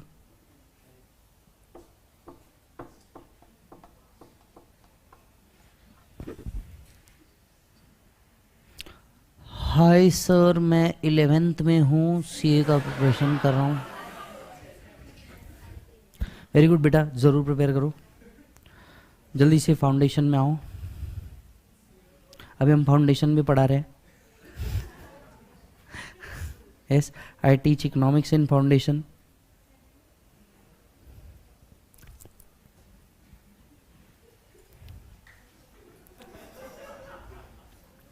तब तक के लाइफ जियो।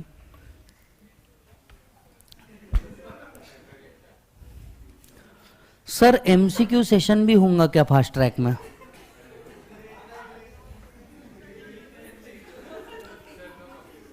पता है मैं रोज है ना बहुत कोशिश करता हूं ना बोलो। प्रॉब्लम पता है क्या है? हाल फिलहाल में ये सिचुएशन चल रही है, मैं कुछ बोलता हूं और वो एक नया वायरल हिट होता है। मैं मतलब लिटरली अभी ऐसा मैं बोला बहुत सोच समझ के बोलूँ ये ठीक है, पर बेटा ऐसा नहीं हो सकता यार, जेन्युइनली नहीं हो सकता। 206C1H,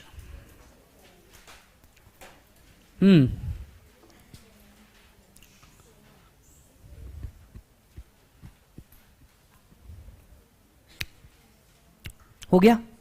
pen down, just look at the screen. यहां से एक टीडीएस का लिंक है, लिंक इज लाइक दैट। पहले ये सेक्शन आया एंड देन 194Q आया। 194Q इसका स्ट्रेट रेप्लिका है टीडीएस में। टीसीएस में ये सेक्शन है, टीडीएस में 194Q है। तो मतलब आप जब भी ये पढ़ेंगे आपको विजवी 194Q भी पढ़ना पड़ेगा। समझ में आ रही बात? तुरंत मतलब सेम है। यहां क्या कर, यहां कौन टीडीएस कर रहा है? Seller collected from buyer. 194 में उल्टा हो जाता, buyer do the TDS of seller. बाकी मोटे मोटे तौर पे एवरीथिंग रिमेन सेम। देखिए हो क्या रहा था, अब तक के प्रोडक्ट बाइंग एंड सेलिंग के ऊपर टीडीएस नहीं था। अब तक प्रोडक्ट बाइंग एंड सेलिंग के ऊपर टीडीएस नहीं था। पिछले सालों में टीडीएस ला दिया गया, टीसीएस भी ला दिया गया। पहले टीसीएस आया इस पे, फिर टीडीएस आया, क्योंकि जैसे इस पे टीसीएस आया सरकार को दिख गया पैसा। सरकार को दिख गया पैसा। सरकार ने बोला भाई साहब इतने दिन लग गए हमको ये करने के लिए। उन्होंने टीसीएस तो लगाया लगाया, इस चीज के ऊपर टीडीएस भी ठोक दिया। अब सरकार के पास भरपूर पैसा है।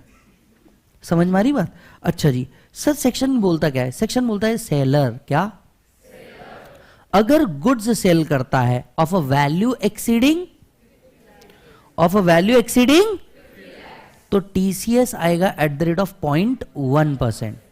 सेलर भी एरा गहरा नहीं चाहिए। सेलर भी वो सेलर चाहिए जो जिसका टर्नओवर एक्सीड कर रहा हो। सेलर भी एरा गहरा नहीं चलता। ये सेक्शन उसी सेलर पे एप्लीकेबल है जिसका टर्नओवर एक्सीड कर रहा हो, जिसका टर्नओवर एक्सीड कर रहा हो। एनीवन? 10 आवाज नहीं आ रही। 10 परफेक्ट, 10 करोड़। ध्यान से सुनिए, सेलर अगर गुड सेल करता है, सेल वैल्यू एक्सीड करता है कितने से? 50 लाख से, TCS is eight the rate of 0.1%।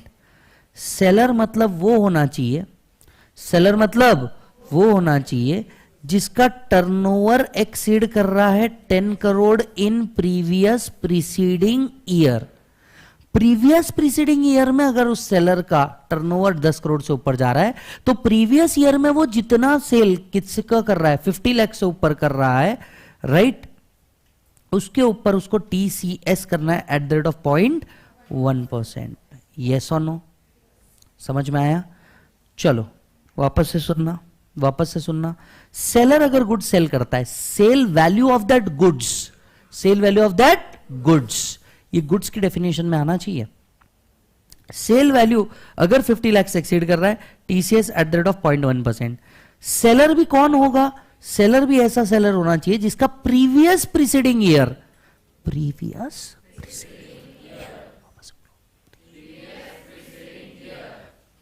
Preceding year में टर्नओवर कितने से ऊपर चाहिए? 10 सीआर। करंट ईयर में वो किसी को 50 लाख से ऊपर सेल कर रहा है, तो जिसको 50 लाख के ऊपर का सेल कर रहा है उसका टीसीएस। ओवरऑल सेल 50 के ऊपर टीसीएस नहीं कर देना हर एक पे। एक व्यक्ति को, जिस व्यक्ति को वो 50 से ऊपर सेल कर रहा है उसका वो टीसीएस कट करेगा। कलल का, in short, major seller collecting from his major buyer. Major seller या whole seller collecting from his major buyer. तो आप छोटे मोटे परचेस करेंगे वो इसमें कवर नहीं है, आप छोटे मोटे परचेस करेंगे वो इसमें कवर नहीं है। गेटिंग? बनाओ ये।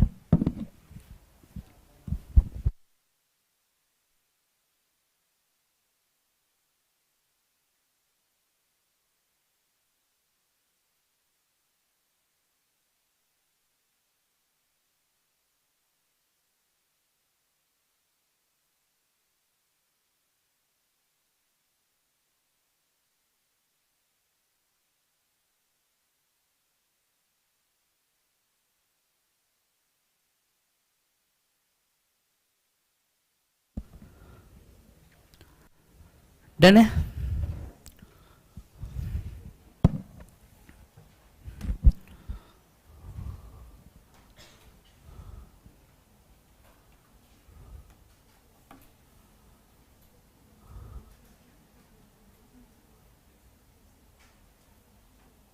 सर पीजीबीपी में एडवर्टीजमेंट एक्सपेंडिचर अलाउड है क्या? यस बेटा विवेक, अलाउड है, सेक्शन 37।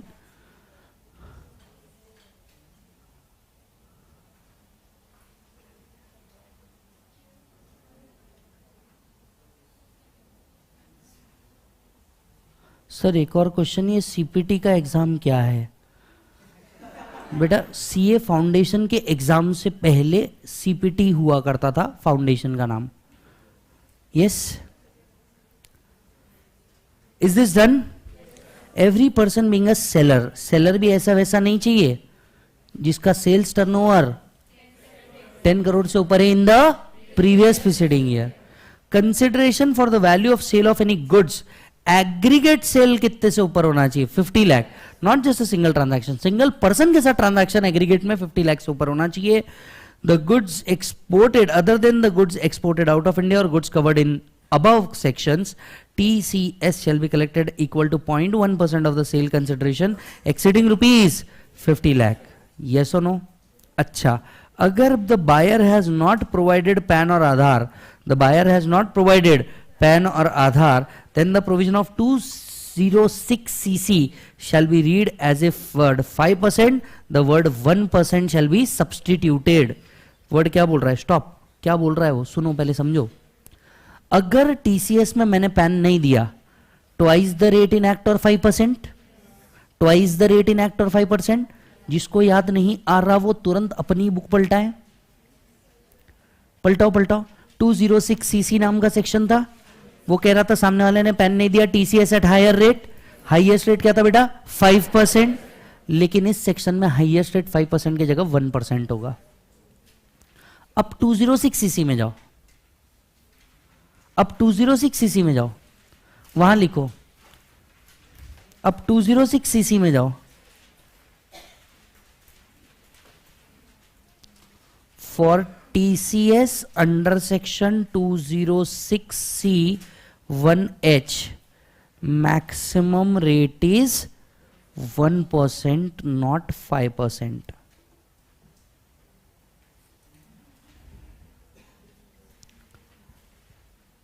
ये बिल्कुल याद नहीं आएगा जब सेल्फ स्टडी करोगे। यहां पे सेल एक्सीड कर रहा है 50 लाख से,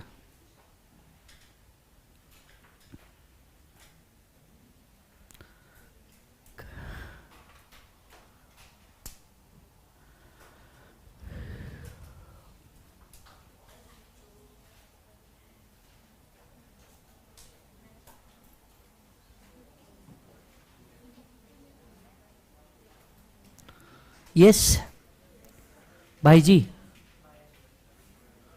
206C1H नवंबर 22, 206C1H नवंबर 22 में आया था, और उसी का कॉम्बो 194Q भी आया था। जो टीडीएस का एक सेक्शन तुमको समझा नहीं ना, करना क्या था, वो यही था। और वो क्वेश्चन जाकर के अगर आप देखेंगे तो आपको समझ में आएगा। अब पॉइंट क्या था? अपन ने टीसीएस ही नहीं पढ़ा था। अग्री करोगे नहीं करोगे? एक्सेप्ट करो पहले। अपन ने टीसीएस ही नहीं पढ़ा, अब टीसीएस पढ़ा ही नहीं, वहां जाके वो क्या सवाल आया वो समझा ही नहीं, और उसके बाद में उधर क्या करने का? मास्टर को गालिया। अरे किसी पे तो ब्लेम डालना है ना, मास्टर ही मार दो। समझ आ रही? ब्लेम किसी पे तो डालना है ना, मास्टर पे डाल दो, मास्टर ही फालतू है।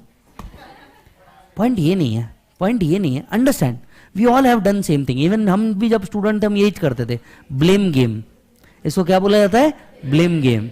Understand, the only person for your failure is you, the only person for your failure is you.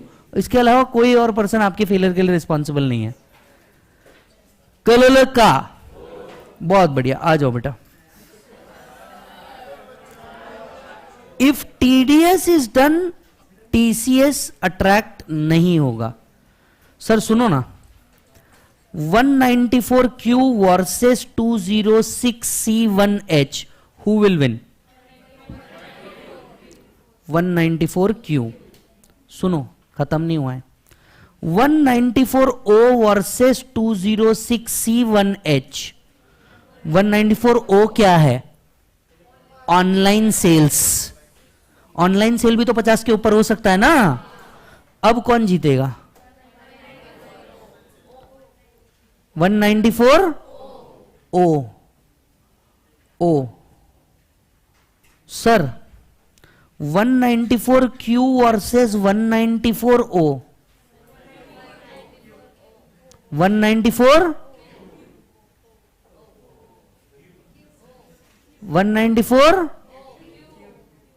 194 ओ लिखो लिखो हाँ लिखो लिखो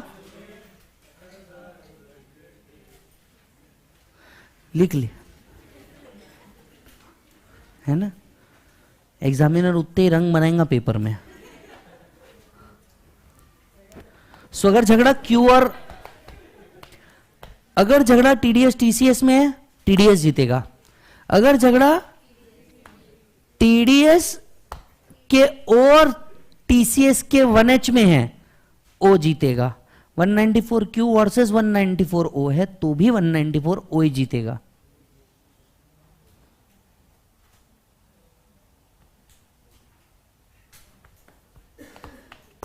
यस चलो बेटा, इज दिस डन? रुकेंगे यहीं पे ही। मिलूंगा मैं आपसे कल। कल हम लोग बड़े सेक्शंस उठाने वाले हैं टीडीएस के, जो इंपॉर्टेंट लिस्ट हमने लिखी थी। अगर आप देखेंगे टीसीएस हमारा संपन्न हुआ। आज हमने क्या किया? Basics of TDS plus TCS पूरा। कल हम टीडीएस में जम कर जाएंगे। कल मेजर सेक्शन रहेंगे टीडीएस के। बाय बोलो बच्चों।